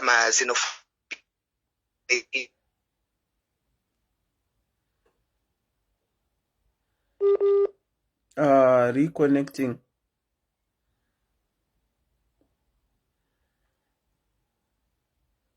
Irikuita reconnecting. Munhu wemutemo ari kutaura futi. Allo antiseni, sorry, tine load shedding, saka network. Alright, taura henyu. Saka yanobva German embassy zvikanzi aiwa registai marriage yenyu not only mu South Africa register uku. Saka vakabva vatotiitira ikaregisterwa zvikanzi aiwa ukaona kuti mukadzi wako haazi safe, tinogona kuti aende anogara ikokoko because nemayeza machata mese. Saka iye zvino I don't even know kuti ndinoitanga sei story yokuti ngatiinveste kumusha kwedu ne-experience yakawana.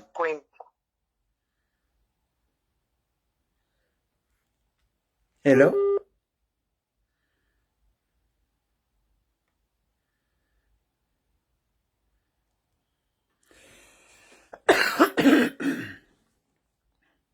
Irikuita reconnecting. But imimi anti yenyu situation zvayakanakira munogona kuenda kwa baba kaimi.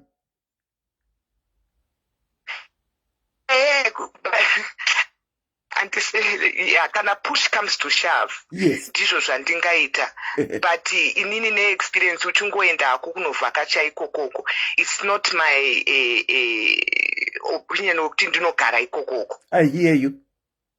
Yes. Saka inini handitombozivi kuti how do I then tenga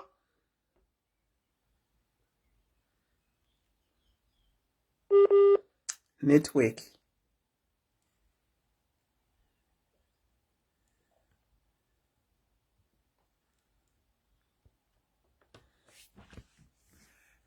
Networking. I think nyaya yangu mazongo inzwawo. But naye anti imimi muri kuaffect imimi by right. Makufanirwa kunge muri kuita zvekumusha kwemurume wenyu. Asi regai ndichibvunza ndichiti imimi mane permanent residence, amusi affected with what is going on at the moment, are you? Aiwa andisi. Saka penyu pakanaka imi. Because handina kuwana ayaman kini ma special permits, but ndangoti ndichinzwa conversation yokuti sometimes unenge une mapepa ese chimutaura ma possessions are. Asi imimi by right anti munofanirwa kuningirira kunge muchiita kuita zvekumurume wenyu iri kuita reconnect, iri kuramba ichiita reconnect. Kana vachiteerera anti ndiri kuti inini by right murume wenyu kwaanobva kumusha kwake uko ndokwamunofanirwa kunge muchiconcentrata on, nekuti makatosiya senemi yekumba kwenyu maakusenemi yekumurume wenyu, ndokwamave. Ndozvandanga ndichida kutaura futi. Let me try and take other callers that were trying to call in.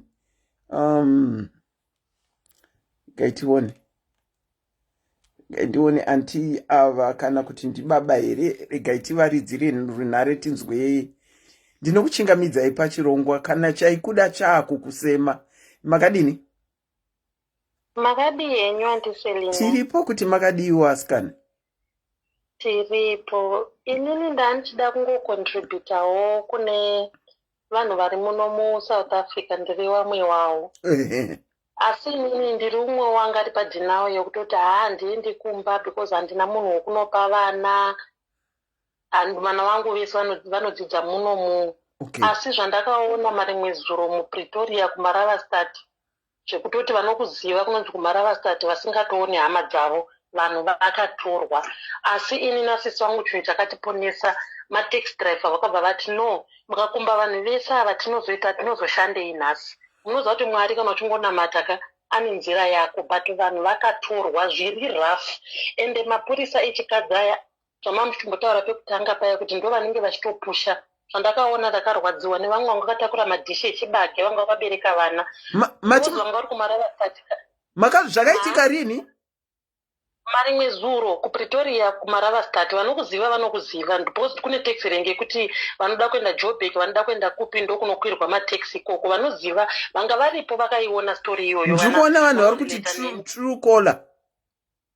Zvanga zvisina kumira mushe. Inini since ndaya muno mukubva 2010 nasati ndambozviona kunzi purisa rinobata munhu, purisa rinomhanyisa munhu. Saka ndakazvozvonera maziso ndikazvodza kuti ndoda kutotsvaga mari kutoti neyandinaye iyoyoka zvinhu zvangu zvese nevana ndisare inini. Ndinosiya vana chero kuna sisi vangu kwandaiti nekuti ndiri nherera handina munhu wokupa vana. Vana zvakutondifosekedza kunotaura nekwakaroorwa sisi vangu kuti vana vagare ipapo for the meantime nekuti hazvina kumira mushe.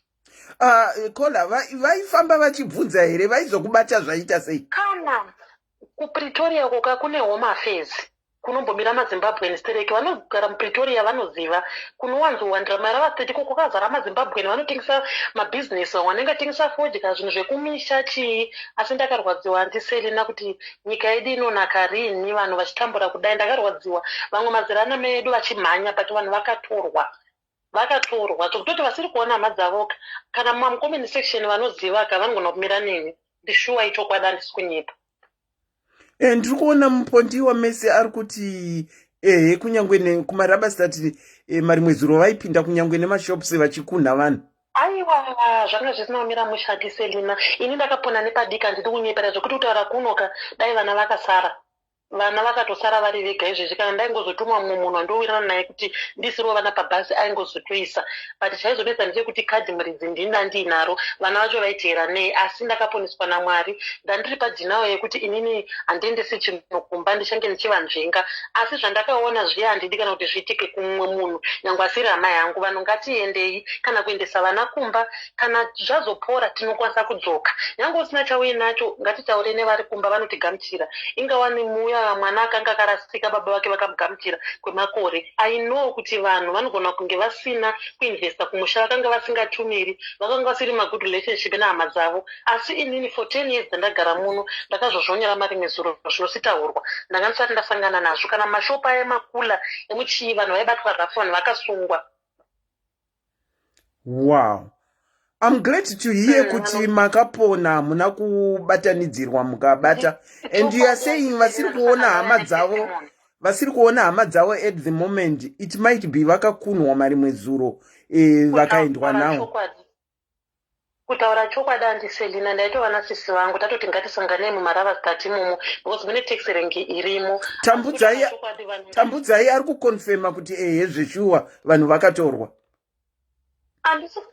handisi kunyepa andiselina handingambouye kuzotaura panapa ndichida kuchichidzira vanhu kuvhundutsira vanhu ndinoziva mazimbabweni tinoti tikanzwa toichinja nyaya toiisa nekumwe kuvhundutsira vanhu inini ndotaura kuti pa10 years nhasi andinambozviona zvinoita mapurisa vaya kunyanya vechikadzi ava vanenge vachitoripo nevehome affairs vekakava especially vanhu kana tiri mataxi ngatiteerere mataxi driver ukatonzwa vachitotaura kutoti masokolo something something zvatoti kumberi chakachaya indaitongonzwa vachifonana vachitaura but handinamboziva kuti tichinoburuka tikunosangana nazvo but takangoponawo nekuti mwari nguva yakwenenge isina kukwana as most of our brothers and sisters and mothers vakaenda mati vanenge vachiti chi for the benefit of those masokolo olo something vanoti masokolo olo vanoziva mucomment section vanogona kundicorrecta vanoti mashokoro oro masokolo mapurisa iwaya home affairs vanezita madanyira vanovaita but ndiroro iro rinogona kutodza kuti pronounce aka but ndiroro wosaka mutaxi mamaivemo makatopiwa chenjedzo yokuti variko kumberi vaitotaurwa kuti forward kuti variko but isaka singazvizive saka umwe murume watakazoburuka naye akati ambuya asi mataxi driver aya anga achizvitaura kuti kumberi kwakunomira zvakanaka but luckily baba ivavo vakanga vaine mapepa avo havo vaenda kwavaienda okay wow thank you ndongotaura kuti vanokwanisa kuendesa zvinhu kumba ngazviende vane vana ngavaende nekuti zvandakaona zvaya zviya ndiudze kuti vakasvika pamba pako unotiza ukasiya vana unotiza ukasiya zvinhu zvakakosha ende paunozodzoka masouth african vanenge vazvitora wow thank you so much thank you so much for sharing auntie vakomana zvakangooma wedway zvakangooma zvinhu zvacho zvakangooma. For those that are in South Africa, maybe we can wind up. It's almost 2 hours tiripa live.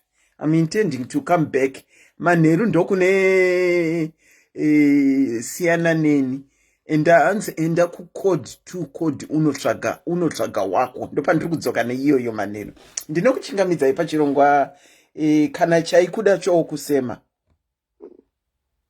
makadii andisedini tiripo makadii kwasikana ndinofara ndandichida kungocontributawo panyaya iri mudariro contributa yenyu asikana makasununguka zveshuwa muSouth Africa izvezvi zvimakaoma ini ndogara kuJoburg okay kuti zvinhu zvacho zvakatongooma ine ndandoda kunyanya kutaura pana vatizvoni ini ndiri madhumbe handina kwekuenda mari yandinotambira ishoma handisi munogona ininiwo zvangu ndisi kumadhumbe pano ndinongotambirawo mari iyoyo dzekuma 4.5 idzutsu okay but inini zvangu kubva ndakapinda muno handina kana kumbopira ndakada kuunganidza zvinhu zvangu zvese muno ndaingoti chinhu chandatenga ndoendesa kumusha chinhu chandatenga ndoendesa kumusha even kumusha ndakakwanisa pane pekuti unokutadza kuvaka zvako kumataundi paruzevha ukashingirira ukasevha ukaisawo kana ka2 rooms kako kana ka3 rooms kako ukagadzirawo pekuti kana zvichinge zvaoma hauzosviki paya pekuzopesera wayanzi kuti handina handitorina pekutangira hold on caller. I want to I feel like giving an example of pakangotanga kunzi zvinhu zvaoma. Do you happen to know anonzi Funny Madumbe? Funny Madumbe mukaenda pa page pake, she has been showing us, especially pakangonzi zvinhu zvashata, she has been showing us progress yemba yake and yatopa roof level and yakabuda very bold within a very short space of time, not within even a long time. Kumaruzeva kwaakavaka kamba kake kakanaka zvekuti Funny Madumbe. Saka ndiye munhu anogona unogona kuona inspiration yako from and akaivaka kuruzeva kuchipinge uko ndoko akaivaka. You can go on caller. Inini zvangu ndakakwanisa kuisawo 3 rooms kumba kwedu ndikacheresawo mugodzi nemari shoma iyoyo yandinowana iyoyo and situation yekumba kwedu ndeyekuti zvoni vanomai vangu takanga tiri 6 4 vakashayika ndangosara nebrother yangu so sorry. ndinongotenda Mwari zvakaoma kudaro ndinokwanisa kutochengeta mubereki ndotokwanisawo kutogadzirisa pamba ndine mwana wani zvake izvi zvangu akamirira madzoka akabva kunyora mwana aenda kuchikoro but zvandinoita inini zvangu ka ndinorijusa zvimwe zvinhu zvecompetition handizvigona. Okay, muri kutaura kuti mune zvamari kuita you have learned to reduce some things that you think are unnecessary. Okay. Pane paya pekuti izvoni ndiendese mwana wangu kuchikoro, mwana ndine 1 handiti. Okay. Mwana ndine 1 mwana handiti. Mai vanoda kuchengetwa, pamba panoda kugadzirwa. Saka ndikazvimisa ndikanyatsoona kuti zvini kuti ndiendese mwana wangu kumabhodhingi anodhura kana zvinogona kundiremera, pane saidhi rinoremera. Handiti muri kuona. Saka ndinoendesawo mwana wangu pekuti anokwanisa kudzidza zvakanaka. Nerimwe divo mama ndichikwanisa kuvachengeta. Imwe mariwo yandinosarawo nayo ndikwanisawo kungoitawo zvimwe zvinhu zvekuti kana zvichinge zvazooma pamba pedu panenge pari pakatotaridzika zvekuti kana property yangu ndakakwanisa kutotengawo property yangu katoti wandei zvekuti chero kuri kunzi mangwana chaiko zvinhu zvaomesesa enda kumusha nemari yamuri kuhorawo iyoyo 4.5 zvekuti ndingasvika ndichiti hanzi ndatopererwa ndatozoomerwa ndatozodai inini hangu hazvizosviki pakudaro even though ndiri madhuri. Okay. Ndo zvandandoda kucontributa kuti I think kungosevha mbichana bozi zveshuwa kwazviri kuenda ka zvichasvika pakuzoomesesa zvekuti even hama dzinenge dziri kumusha paya dzinenge dzakuseka zvekuti izvoni maivhaira muri kujoni munongoziva even like masekerwo akaitwa vanhu vai vakamboti nemachangani bhege yave kubva kuuk yava ndo exactly zvichaitika next year. Vanhu vakudhipotwa, vanhu vari kumusha vanenge vakutiseka zviya zvekuti hauna pekugara, vamwe vaisambovabatsirawo kana nekagrosari kana kuti chii, wakusvika nemhuri yako wakusvika ndinoda kundipewo pekugara, handiti muri kuona. So zvinhu zvakadaro, so zvinhu zvatichasangana nazvo. So at least kana uine zvako pekuti unokwanisa kugara chero even kumusha unotokwanisa kutoenderera mberi neupenyu, hauzosviki paya pekuti unobva watambura zvekuti unobva utoshaya kuti saka ndodii, handiti muri kuona. Ndizvozvo zveshuwa ndo zvandanoda kungokontributa kunyanya kuna vana madhumbe wanguwo vandinoshanda navo. It's not about mari yatinohura yakawanda. Zvishuwo zvedu zvitoripowo zvekuti dai mari yaizowanikwa taizowakawo mumatauni kana kuti chichi handisi muri kuona. But kana mari yachona iri shoma ka zviri nani kuti ushande nemari yaunowana. Zvokwadi. Uchiziva izvoni munyika yatiri muno mukatiri vatoro. Zvokwadi. Zvinongopera. Zvokwadi. For example, like inini zvangu pachi zvangu. Munamato wangu izvozvo zvinhu zvokuti mari dai mangondibatsira ndakwanisa kureiza mari yekuti chero zvikanzi zvaomesesa next year yachona hatichakwanisi kushanda, ndinotokwanisa kunge ndichitongozvihodhera ndichitongozviitira zvinhu zvangu pamba pamai vangu panenge patori right, ndakatopedza kugadzirisawo mwana wangu kuchikoro. Ndingazostresekawo kuba kuti mwana kana akuda kuzoendawo kumayunivhesiti pamwe zvinenge zvakurema, munongoziva nesituation yekuzimbabwe. But ndine ndichikwanisa kukavhawo 1 2 3 ndizvozvo. Ndo zvandandoda kuzama kuti zvinhu zvazvo zvakaoma. Wow, thank you so much for sharing. I can see from the comments that you have inspired a lot of people. Vacho vanenge vachingofungira kuti ndana madhumbe and mari dzacho hadzikwani. But you are saying out of your 4.5. Okay. Yes, go on. Andida kuzai kuti vana vamai vangu 4 vakashayika, ndangosara ini nebrother yangu. Brother yangu iyeye munhu aiwo kuti ndindofanira kutongomubatsira nemari shoma yandowana iwo. Ndizvozvo. Ndinofanira vana vacho vadya here, munoona ndamubatsirawo, handiti mukugona. Then poita paya pekuti izvoni vamwe zvinenge zviri nyore pakuti mune uchitanga pane zvinenge zviri nani. Kozoita situation yekuti like ini ndakatanga kushanda antiselina pamba pedu paingori nekahwani rumu nekakicheni zvekumamusha zvinhu zvavo zvakangonya tinyangarara. Asi neshungu kandaingoti Mwari dai mangondibatsirawo kuti apa pazodai apa pazodai ndinobatidzangu. So ndinongoti zvangu muna mato wangu zvangu pashe zvangu aini zvangu zviri nani. Tinotenda kunzwa zvakadaro. Ndiri munhu uya kuti like zvandataura zvezvekuti competition handidi kana kuti zvekuti zvemapati zviya zvekuzi this week zvozi tengai black neorange, next week kwazoita pati kwakazoti tengai white nechakazoti. Ndiri munhu uya unoita categorical zvese izvozvo handidi kana kuzvinzwa. Okay. Zvinhu zviya zvinotipedzera mari nechinyatsokunoti izvi hazvina kwazviri kundiendesa handiti murukona. So mari yangu inini kana ndichinge ndabata mari yangu handiserina kana ndichinge ndahura. Mutemo wangu inini ndinoti zvoni ndikatenga like grocery rangu ndinotengera mai wangu in box pandinohura pai panonyatsozoti ndinoti kusara ndisina mari nongosara ndingori nemari yetransport chete. Ndizvozvo. Then next 2 months ndoziva kuti mai wangu ndoziva kuti handisi kutumirwa mari or even grocery. Mari iyoyo ndotenga mahwiri angu ndotoita ndoisa paside. So kana paine kanhu kangu kandenge ndichida kutenga kaya ndobva ndatongotenga ndototumira kumusha. Okay. Ndo makwanisira ndakazviita. So ndinongotenda Mwari kuti izvoni zviri nani.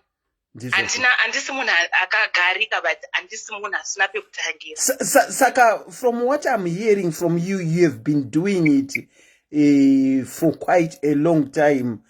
Kuti muzosvika pamuri ipapapa. South Africa muno ndakatanga kuuya 2012. So ndauya 2012 kudaro zvinhu zvazvakaoma handina kutanga nekuona basa riri right. Ndakatanga kushanda pekutanga ndakashanda 3 months. Then mukadzi wacho unobva miswa kubasa kwake basa rabva rapera. Imi mva mamiswa. Ndobva ndatsvaga rimwe basa ndobva ndashanda ndobva ndawana pane umwe munhu but mari yacho yakanga iri shoma. By that time ndaitohora 1.2. Ndobva ndakashanda for 7 months. Pa 1.2 ipapo. But ndaishanda ndichitsvaga rimwe basa. So zvakazongoitika zvezvoti ndakazongonzwika nemwana wachona ndiri kuinterviewa neumwe murungu pafoni. Basa robva rapera kudaro ndobva ndanonyoresa kwandakanonyoresa ndobva ndachizoona pane murungu wandinaye. Murungu wandinaye izvezvizvo ndakatanga kumushandira muna 2013. Okay. So from 2013 kusvika izvezvizvi ndine zvinhu zvandinoverenga nemari yangu shoma iyoyo kuti ndakakavha pakati handisi murukona. Well done. Saka ndongotenda Mwari naizvozvo. Saka for now ndingoti dai Mwari vangondibatsira ndikakwanisa kana kuwana 1000 US chaiyo kana even 700 US ndikanga ndinayo pahomwe chero ndikanzi ndaenda kumusha tete handiri kukanyenza. Wow. Well done, and all the best to the desires of your heart. But what zvandafarira ndezvekuti makatanga kudhara hamuna kuzotanga all of a sudden kunge muchidevelopa tunhu twenyu twamuri kudevelopa. Ndakatanga kudhara ndichitangira pazero. Munoziva kuti zvorwadza sei kutangira pazero kuti kutanga pazero. Ndobva ndonyatsoti pazero chaipo chinatsa kunoti panapa zvinhu zvakaoma. No, well done to you. Kuraputuna kwakangooma. Well done to you. But ndakatotanga pazero but izvezvi zvanani.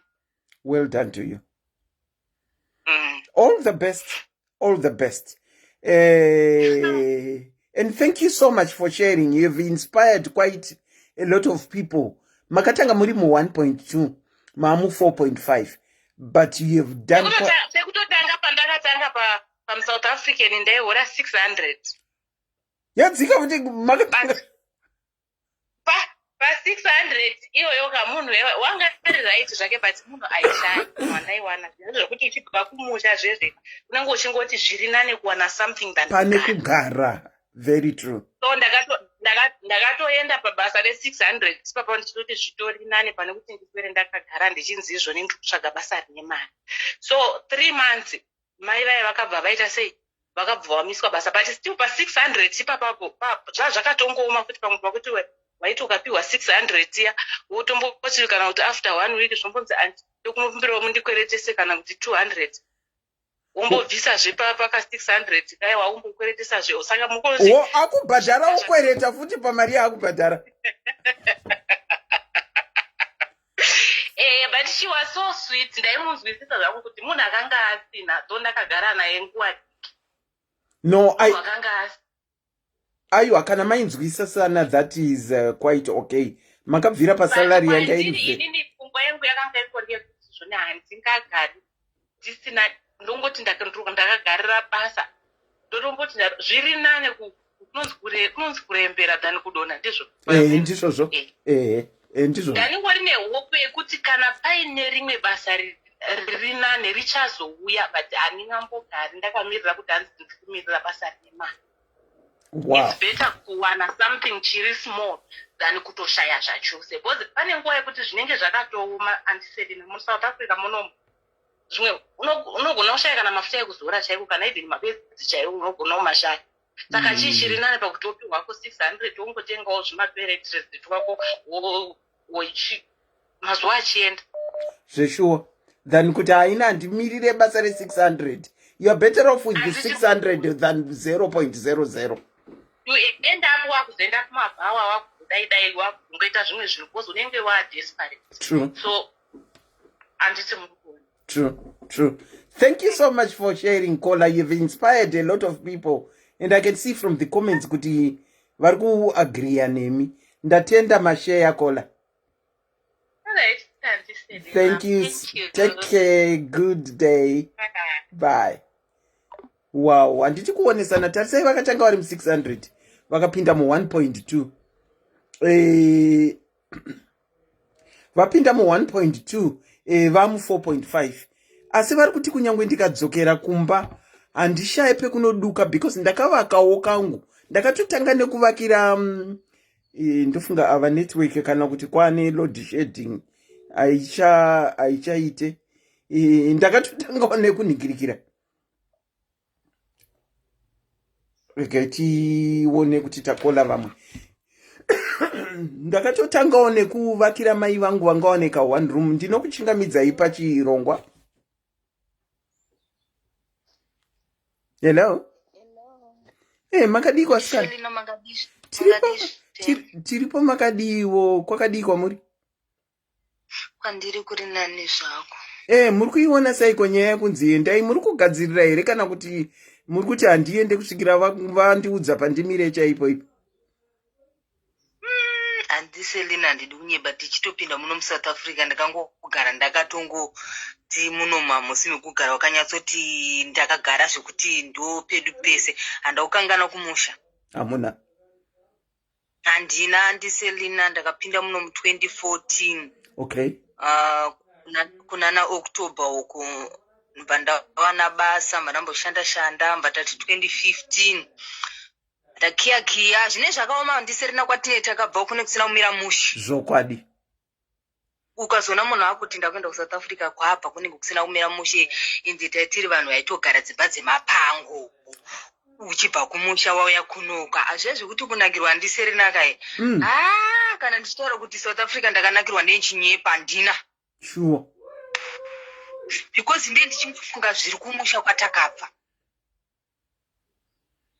handitambire mari svinu yekuti pana kolabha uya achiti ndotambira mari shoma saka ndikwanise kuvaka kumusha handitombona kana pekutangira ndanyatsoshaya kuti kolada kuedza kuti nekuti handiselina iwo ma4.0 uye ndo hatinototambira ende ni 4.0 yacho hasandatosvika ndichitori ku4 asi handiselina ndakakwanisawo kutengawo danga rangu remombe makakwanisa kutenga ndikavakisa pamusha. Ndine project yenguruwe. Okay. Ndine project yangu yehuku. Handisati ndasumuka hangu zvokuti ndati ndakuzvitengesa asi zviri paground. Alright. Ne4000 ipi? Iyoyo. Yatorwa nakona uya.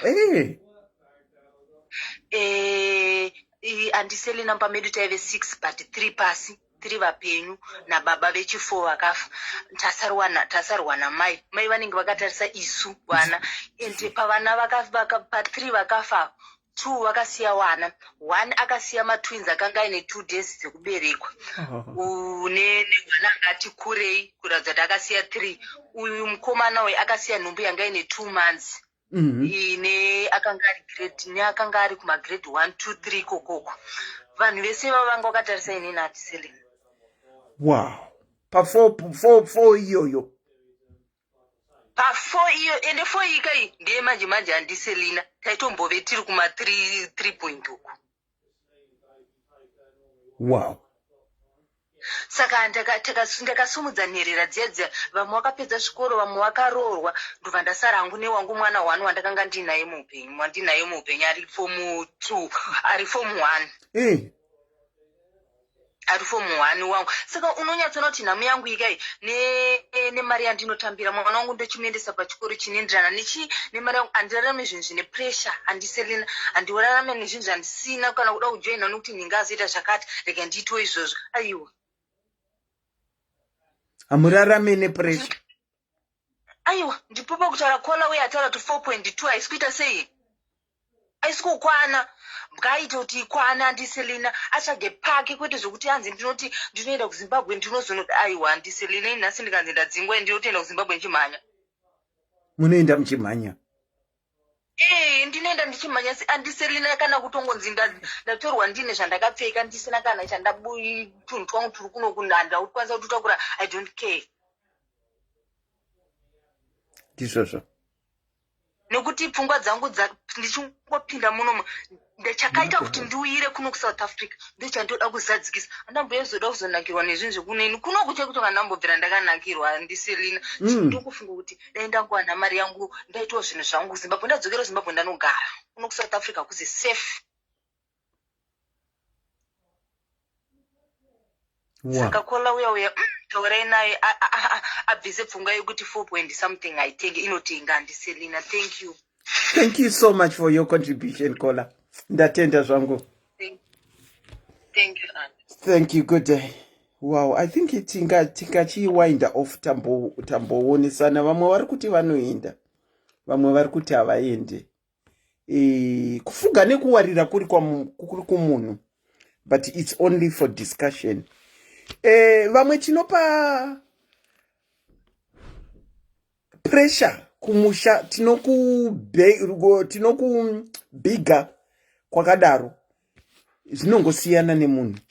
Kwauri ikoko kana kuriko kwaunobiga, it's still okay. And there is nothing wrong in bigging up kumusha kwawakabva kana uchida kuita development dzeko. There is absolutely nothing wrong with it. Whatever is comfortable for you, let it be. Ini ndangoti gidhi muno ndakatanga kuita progress yekumusha. Ndakatanga kudzokesera zvinhu zvangu kumusha zvekuti pandakanzi dzokera kumusha ina handina kurohwa nehana yekunzi dzokera kumusha. You know why? Even ndandisina saving yekunotanga, because I knew kuti ndakanga ndatuta zvinhu zvangu zvese ndaenda kumusha. Ukaona fridge double door iri fridge, handisi kudada, but giving you that hope. Ndakatuta fridge by air, not by ship. Ini ndakaendesa by air because ndaingova munhu angane ndaiziva kuti ndiri chipoko. Muno mutinoziva kuti tinousa word rekuti chipoko. Ndaiziva kuti ndiri chipoko, ndinofanirwa kusumudza zvinhu zvangu ndichiendesa kumusha, so that ndikangonzi ndiri kuverenga macomments one ndikangosumudzwa ndichiendesa kumusha ndine zvinhu zvangu. Fridge newashing machine ndakaendesa by road, ndikazoiwana 2 years later. Munoziva zvinongoitika. It's about taking risks. I took the risk yekuendesa zvinhu kumusha, asi ndikazozviwana 2 years later. It's about risks. In life, if you don't want to risk anything, une problem. You develop nothing, you do nothing because you don't want to risk. Here is my problem. But whilst I'm going to say my problem about being a foreigner in a foreign land is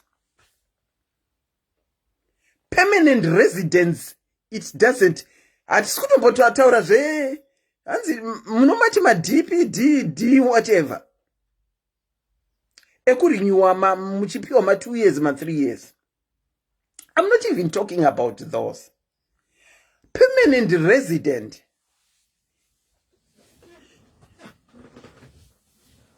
It doesn't mean you have become permanent. It can be revoked. If they can revoke citizenship,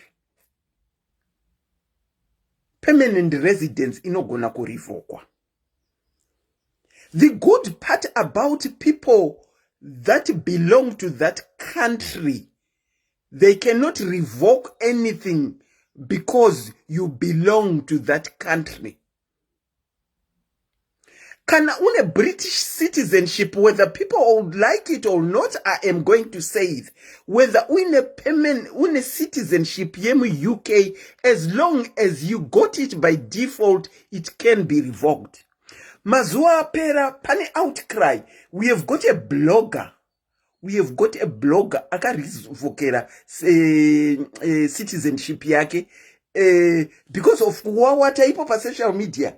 Minu zvaitaura achishora hurumende yemuno. A blogger akarivokerwa citizenship because she had gotten the citizenship by default. Saka ngatiregerei kufadzana nekunyeperana nekutsaya unge tiri kubhiga kumusha. The only place that they cannot revoke your citizenship is your own country. Black Widow akawana citizenship, ana kurivokerwa citizenship yake no matter kuti zvaita zvitororo kana kuti zvekutaura taura ipapapa kwako chete kunyika ndokwausingga revokerwe citizenship yako. Munyika dzevamwe kana usiri muwemu wauzi wemo inorivokeka. Whether wakatenga imba imomo mu UK, whether ndinemba muno ngandingotsautsira mitemo inorivokwa ndikaenda nechanganibheki kuZimbabwe. But hey, we are just discussing. Muno ano investa kwaanoda. But that doesn't stop us from discussions like these and bigging up or kukoshesa zvekumusha kwedu. It doesn't stop us. The end game is yours. But we are just here to talk about it. Citizenship here by default. Inindine citizenship here default. Ndikatadza ndinogona kuchimiswa ndikadzokera kwangu. Saka kugara muno ndichiona citizenship, it's no guarantee that I'm now wemuno. Handizi. Baba vepamba pano ndo vemuno vekuti kunyangwe vakatadza hapana kwavanokuchimiswa vachienda. Vanotongogara nebenzi. Benzi rako nderako. Saka benzi remuno rakazvarirwa muno nevanhu vemuno rine citizenship chaiyo yemuno hapana kwavanoiendesa, hapana kwavanomudzinga vachimuendesa. Asi akawana by default. Ngatizivei kuti unogona kunzidzokera. Kungoonesana kuti tigare takagadzirira. Asi kana usikadi kugara wakagadzirira hako, it's still okay. Don't undermine other people kuti muno bigger up kumusha zvisina plan. Wedwe kumusha kwako ndekwako. Kana uri muzimba, uri muzimba. Kunyange ukati gidhi kuzimba, ukaita zvakatsvuka seropa sei, hapana kwavanokudzinga vachikuti enda because uri weko. Asi muno vanokudzinga.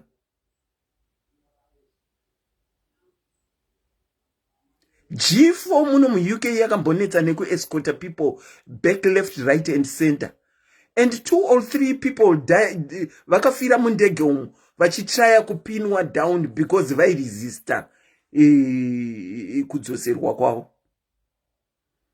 Kumusha kwako ndekwako. Life is about taking risks. Whether you invest mari or you invest mumba, you can stand to lose either way. Ndikano investa ne Barclays Bank yemu United Kingdom, handina guarantee yekuti ndinogona kurasikirwa nemari although kutaura nemuromo tinotaura kuti ukanoinvesta muuk Barclays Bank hauiningirikire. Barclays Bank ikafuma yakati yakaenda bust. I'll give an example. Thomson Holidays, it was a company yaive nemutsindo wokuti waiti ukatenga holiday dzako neThomson waiziva kuti uri kuenda kuholiday kwako zvachose. What happened muCovid? Thomson yakangoerekana yati gwa, vamwe vakatanga kuchema maholiday avo. Saka hapana guarantee. Investing muno macho haina guarantee. Ana Abramovich iko zvino kana zvicha unfreezwa. As at the moment, because of the Ukraine war yavari kurova Ukraine, naivo havatozivewo nyaya yacho, asi vakangoerekana vanzi nenyika yamuno takufrizira izvi zvenyu. Saka hauna guarantee. Cryptocurrency yataurwa nasisi vaya, vangani vari kuchema necryptocurrency dzavakaenda. Oh, Thomas Cook, thank you for thank you for correcting me, Thomas Cook. Thomas Cook, cryptocurrency, vangani vari kuchema necryptocurrency, vangani vari kuchema necryptocurrency dzacho dzeinvestment dzamunofunga kuti ndo dziri genuine. Until zvisati zvaitika, know kuti it can happen. Ini ndiri muzimba by birth, ndiri muzimba by everything, ndiri yecitizenship yekuno by default. Ndikaresva mangwana chayo ndinogona kukwidza ndege ndarivokerwa ndikanodzoserwa sekupotsa ndadzoserwa kwandakambenge ndaita kuya. Hazvina guarantee. Munoziva kuti kana wakangogara munyika yevamwe haugari nemaviri, unogara wakangogara ne1. Kunyange ukanakidzwa zvakadii, une kamwe kamind kanokuudza kuti hauzwemo. There are times where you feel you don't belong, no matter kuti waona citizenship, no matter kuti zviri kukufambira sei, no matter kuti uri kunakidzwa sei, pane kamwe ka sense kanongokuudza kuti you don't belong. You don't belong. Asi kana uri kwako unomagara nemaviri. Maviri. Ndozvatangoti tionesana kuti home is home. Home is home. True, Nigel, true. I am Zimbabwean by birth and American by naturalization and induction. Pane vachiri kufona Twitter takutoanalyza kuti tipedze izvo. Ndinokuchingamidzai pachirongwa SIS MELLY virus. Muri sei? Hello, our only my Chisamba from UK. Makadi askan. Ndinosimba hangu chirongwa chenyu chakanaka zvisingaiti. Machionawo sei? Isu vamwe nyaya yamatitaura iyi inorovesa nehana, because like in my situation isu hedu tine imba, imba kuZimbabwe handiti kuno kwadu tine imba again, but yamakatotenga ikoko kwamuri nekeshi handiselina dzezvikwereti dziri nani munotongozosiya modzokera kuZimbabwe. But ukatarisa yekuZimbabwe haina kana income yainounza. Ndizvogara ine relative handiti. Iye kunoku manje inounza income zvakanyanyisa. Okay. Manje ukazofunga kuti zvazvadai wosiya wodzokera kuZimbabwe, vedu wedai zvaigonaka, vanhu vese vari kunzi tabatana tambonogadzirisa nyika yekwedu.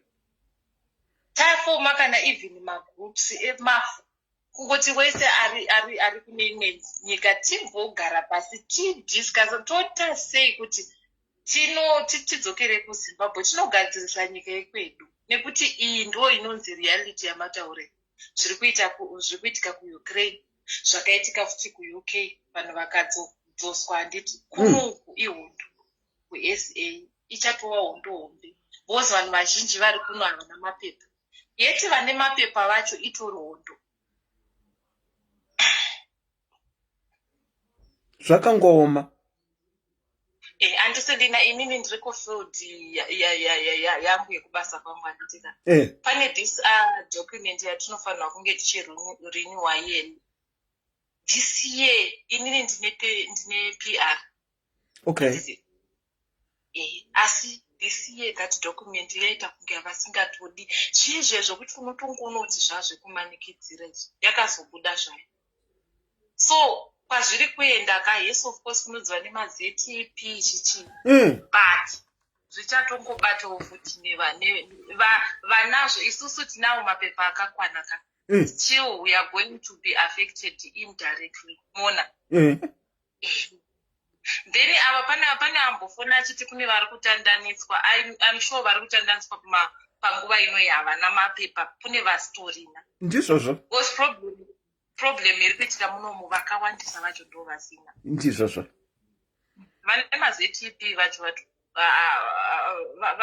vantu vashoma kutani vasina total vasina saka ndo vari kunyanya kuti pari dai tese tabatana taona kuti toita sei kana kuri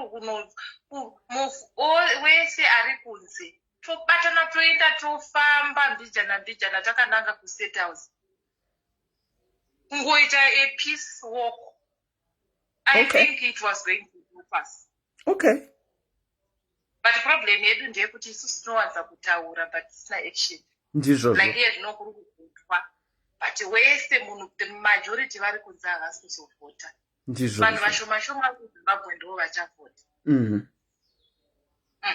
Fungai kuti isu vamwe pane avambofona vachiti inini zvangu ndichazoenda kana zvadi zvanyatsosunga inini ndine kwekusvikira handiti ndikutonzwa kutoti kana zvazosunga ndopandichabva kuno zvazonyatsosunga. We are not ready to go back to Zimbabwe. Hakuna chiri kuitika. Zvokwadi. Imba yedu takaivaka kuZimbabwe 2005. Yeah, it was 2005. But aina kana income inobatika but yet kuno kutakaita income ne this house. Yeah, dziri kumusha at the moment hadzina income inobatika. Hadzina. Idzo ndo dzinotoburitsa mari. Asi munayo. Takatombofunga kuda kuitengesa but makazomiswa nei? Izvozvo zvamanga muchitaura kakuti nengoongotiwa uzoziyera mangwana. No. Yeah. Yeah. Zvakangoma wedu we. Plus unenge wakufungira kuti hama yako kuti olright kana wakutengesa hama yangu inogara mozviita sei. It's better for them to also feel comfortable. Vachiraise awo dzekuti mari dzemastand, no? Yeah, true. You are, I sincerely, imimi mati makagara zvakanaka mune ma-permanent residence. So you are okay. But mukuita ma-permanent residence acho, ikudzana futi. Aiwa tiri welcome but kutongoti kana vanhu vakangotyisidzira vanongotyisidzira place yetongoti uri muJoburg maybe wanga uri mutown handiti haungashedzeri zvokuti ndine PR as long as you can't speak Zulu nobatanidzirwawo kana uri kukuwadziwa unokuwadziwa so we are not at peace. Yeah, true. Yeah, that's very true. Tinozombe iselection kayakangofanana neracism yekuti havakuudze kuti ganda rako iri hacharidi zvachese kuno. Vanokwanisa kungoti yes we have got your documents but deep down vanenge vasingatifariri hanomozvona. Ndo zvamunozonzwa kunzi akazoiswa poison pabasa. You know? You see? Yeah.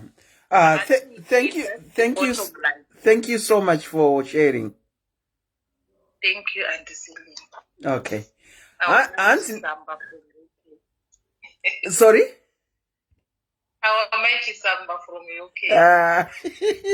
Thank you so much, I receive. Oh, okay. Maita Basakola, thank you so much for that. Hansi Namai Davis, the land belongs to God, my dear. Queen is just a human being like you. The only difference is that she is also richer than you. Well, I don't know what that is. Ndinokuchingamidzai pachirongwa makadini? Hello? Yes, andiselina. Makadiko baba? Ndini nani makadiwe imi? Aiwa tiri nani, tinozvifarira kana tatsikwa nababa kudai paprogram. A very good discussion and very informative. Muri kuionawo sei baba? Pane vamwe tobvumirana navo vati vamwe handibvumirani navo, but I have always said being in the diaspora is not everything. True. Home is best no matter kanzi hatipisi musha nekuti kwaita makonzo mumba. Wow, what an example. Mati hamupisi musha nekuti kwaita makonzo mumba. Aiwa, hamupisi denga nekuti maita makonzo mumba. Get some better ways of resolving the issues. Okay. And make your home look better. I like the example. Yeah. Saka pana sisa bakutaura manje pari kuti wanzi investments eZimbabwe hadzina return.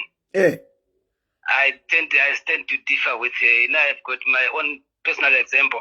Since I came into this country. Yes. I came 2004. I got two major investments. All right. Properties. Yes. During the period, GNU, I tell you the return was more than investing in the money market in this country. Sure. Hakuna kuwana interest yakakura zvakawanda zvakare yakakura kusvika ipapo. Because we're getting up to about 2.5 in rentals.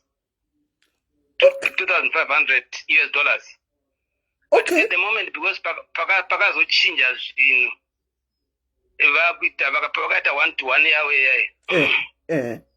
Now our earnings at the moment from those two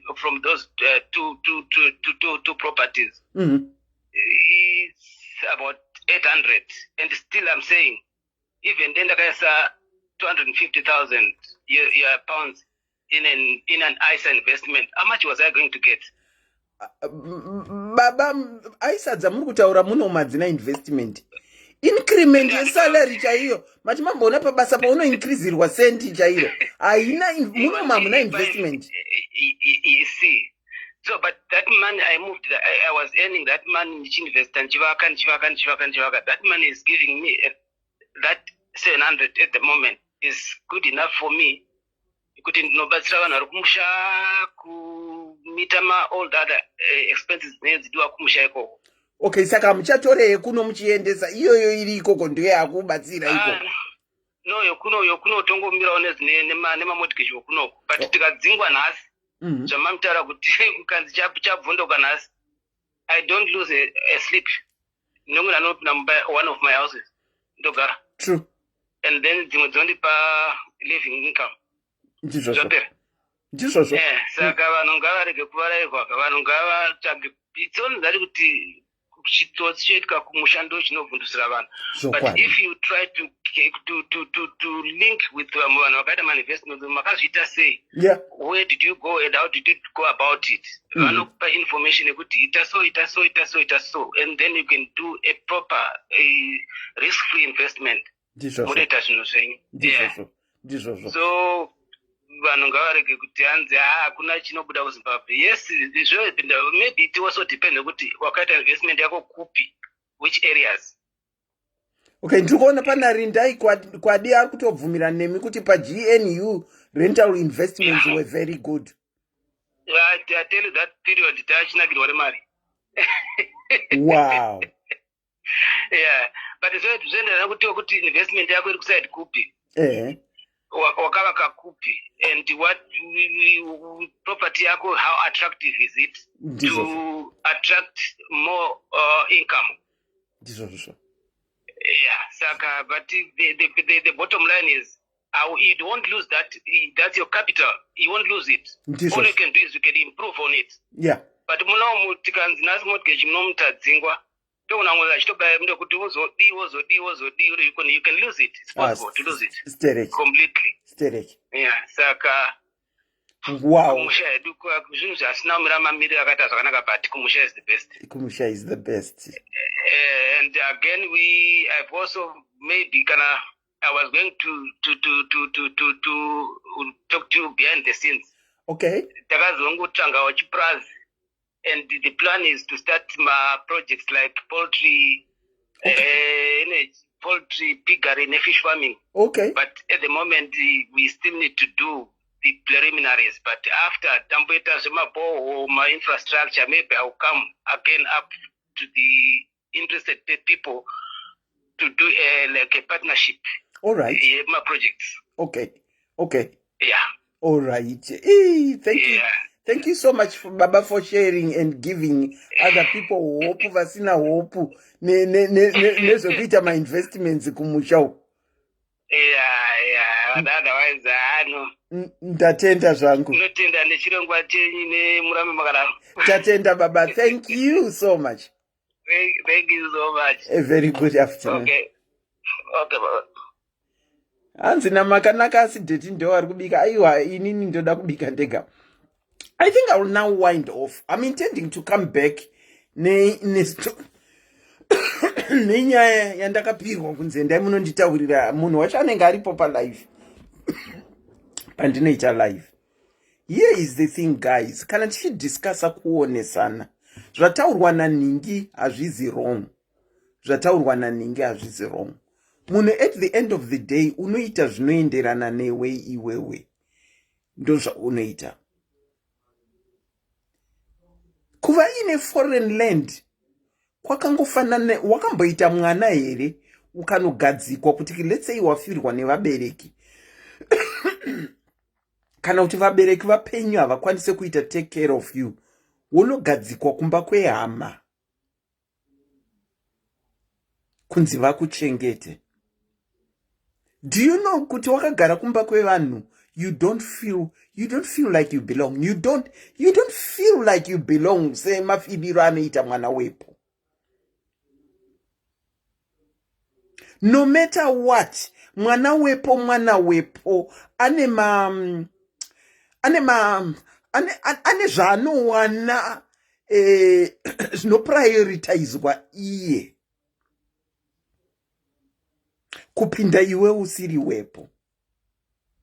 In as much as we don't want to hear about it or say it, if you believe kuti kwauri koko wane citizenship kana permanent residence, it's okay. It's still okay. Because that's you. If someone else believes otherwise in their homeland, it's still okay. Because let me say this, first and foremost, you are Zimbabwean by birth. You are Zimbabwean by everything. Whether you like it or not, whether at the moment Tiri in a situation, it messed up. Ndekwako. Hautize kumba kwa amai vako. Nekuti kwaita namu. Uchinoda kugara kuvamwe kwa ununyatsoziva kuti hautoleratwe semwana wepo.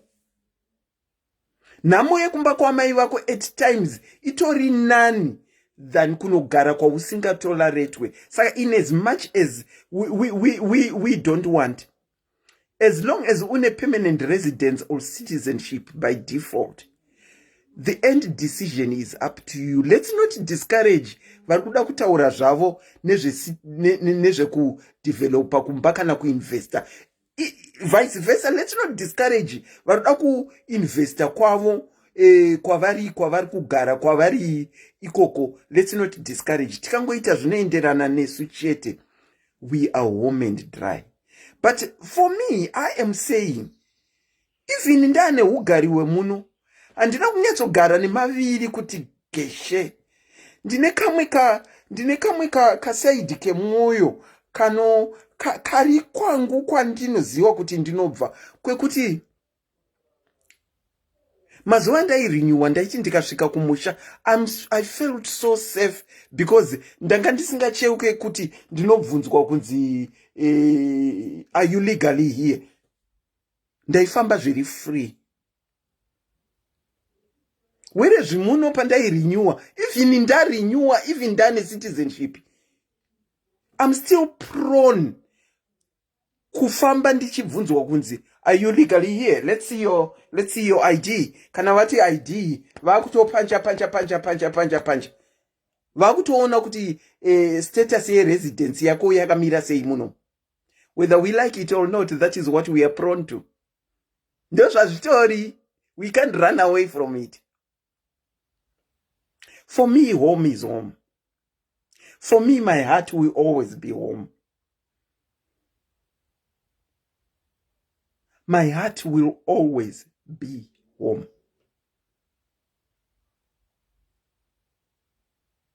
Ndinotenda taonesana kufuga nekuwarira kuri kwauri. For those that are in South Africa at the moment and they are facing a crisis yekuti vane grace period, ndinongoti wanirwa inyasha in making the right decisions. It's better to hear programs like these and you are alert of what's going on, even hearing it kuti vanga vari kumheno kwangu chitaurwa vachireida uko. Zvinokati handidi kuzvinzwa. How do you know? Unonopinda mukanwa meshimba. Hezvo amai ava vakapinda mutaxi zvikanotaurwa kunzi kumberi kwamuri kuenda hakuna kumira zvakanaka. But because she didn't pay attention or she didn't hear it or heard what they were saying, she almost got into the crossfire. Again, let me say, for those people that are in South Africa, especially in South Africa at the moment, wanirwa inyasha of making the right decisions. If it means that you take your things back home, zvaitaurwa ne-international cross-border, as a resident, muchasvika pamunoona kuti bank account hadzitambe zveshuwa, mari dzenyu hamuchadziwani. Yangu cheki yandakadzoserwa neLloyds ndanzi takuvharira account, ndakazoinoichinja kuma cash converters uko kwavanonobata percentage yakakwira zvokuti. Saka sometimes when you are faced with a situation, it's always a good idea to get ready just in case. It's just like when you are going to write an exam. Get ready and prepare kurava nekurevisa. At the moment, people that are in South Africa, you need to be concerned and revising and revisiting zvichazoitika after and mapping your way. If you still decide you stay put, chauya chinoonewe, it's still okay. That is your decision. If you decide kuti regai ndimbotuta ndimbodzosera motikari iya yandinayo ndimbonoiisa kumusha as a returning resident, go ahead and do it, because come 2023 you might not be able unenge wakuchajwa duty. I think I heard that from International Cross Borders Association. The name is Auntie Selina. I'll repeat, for me, kusiri kwako hakuzi kwako. Kuchishona chedu tine chishona chinoti kusina amai hakuyendwe. The name is Auntie Selina. I will be coming back later on with yet another program, Siana Neni, and aku code to code unotsvaga wako. For this afternoon, thank you so much for joining me, and hope for all the best for all the people that are in South Africa. Good afternoon.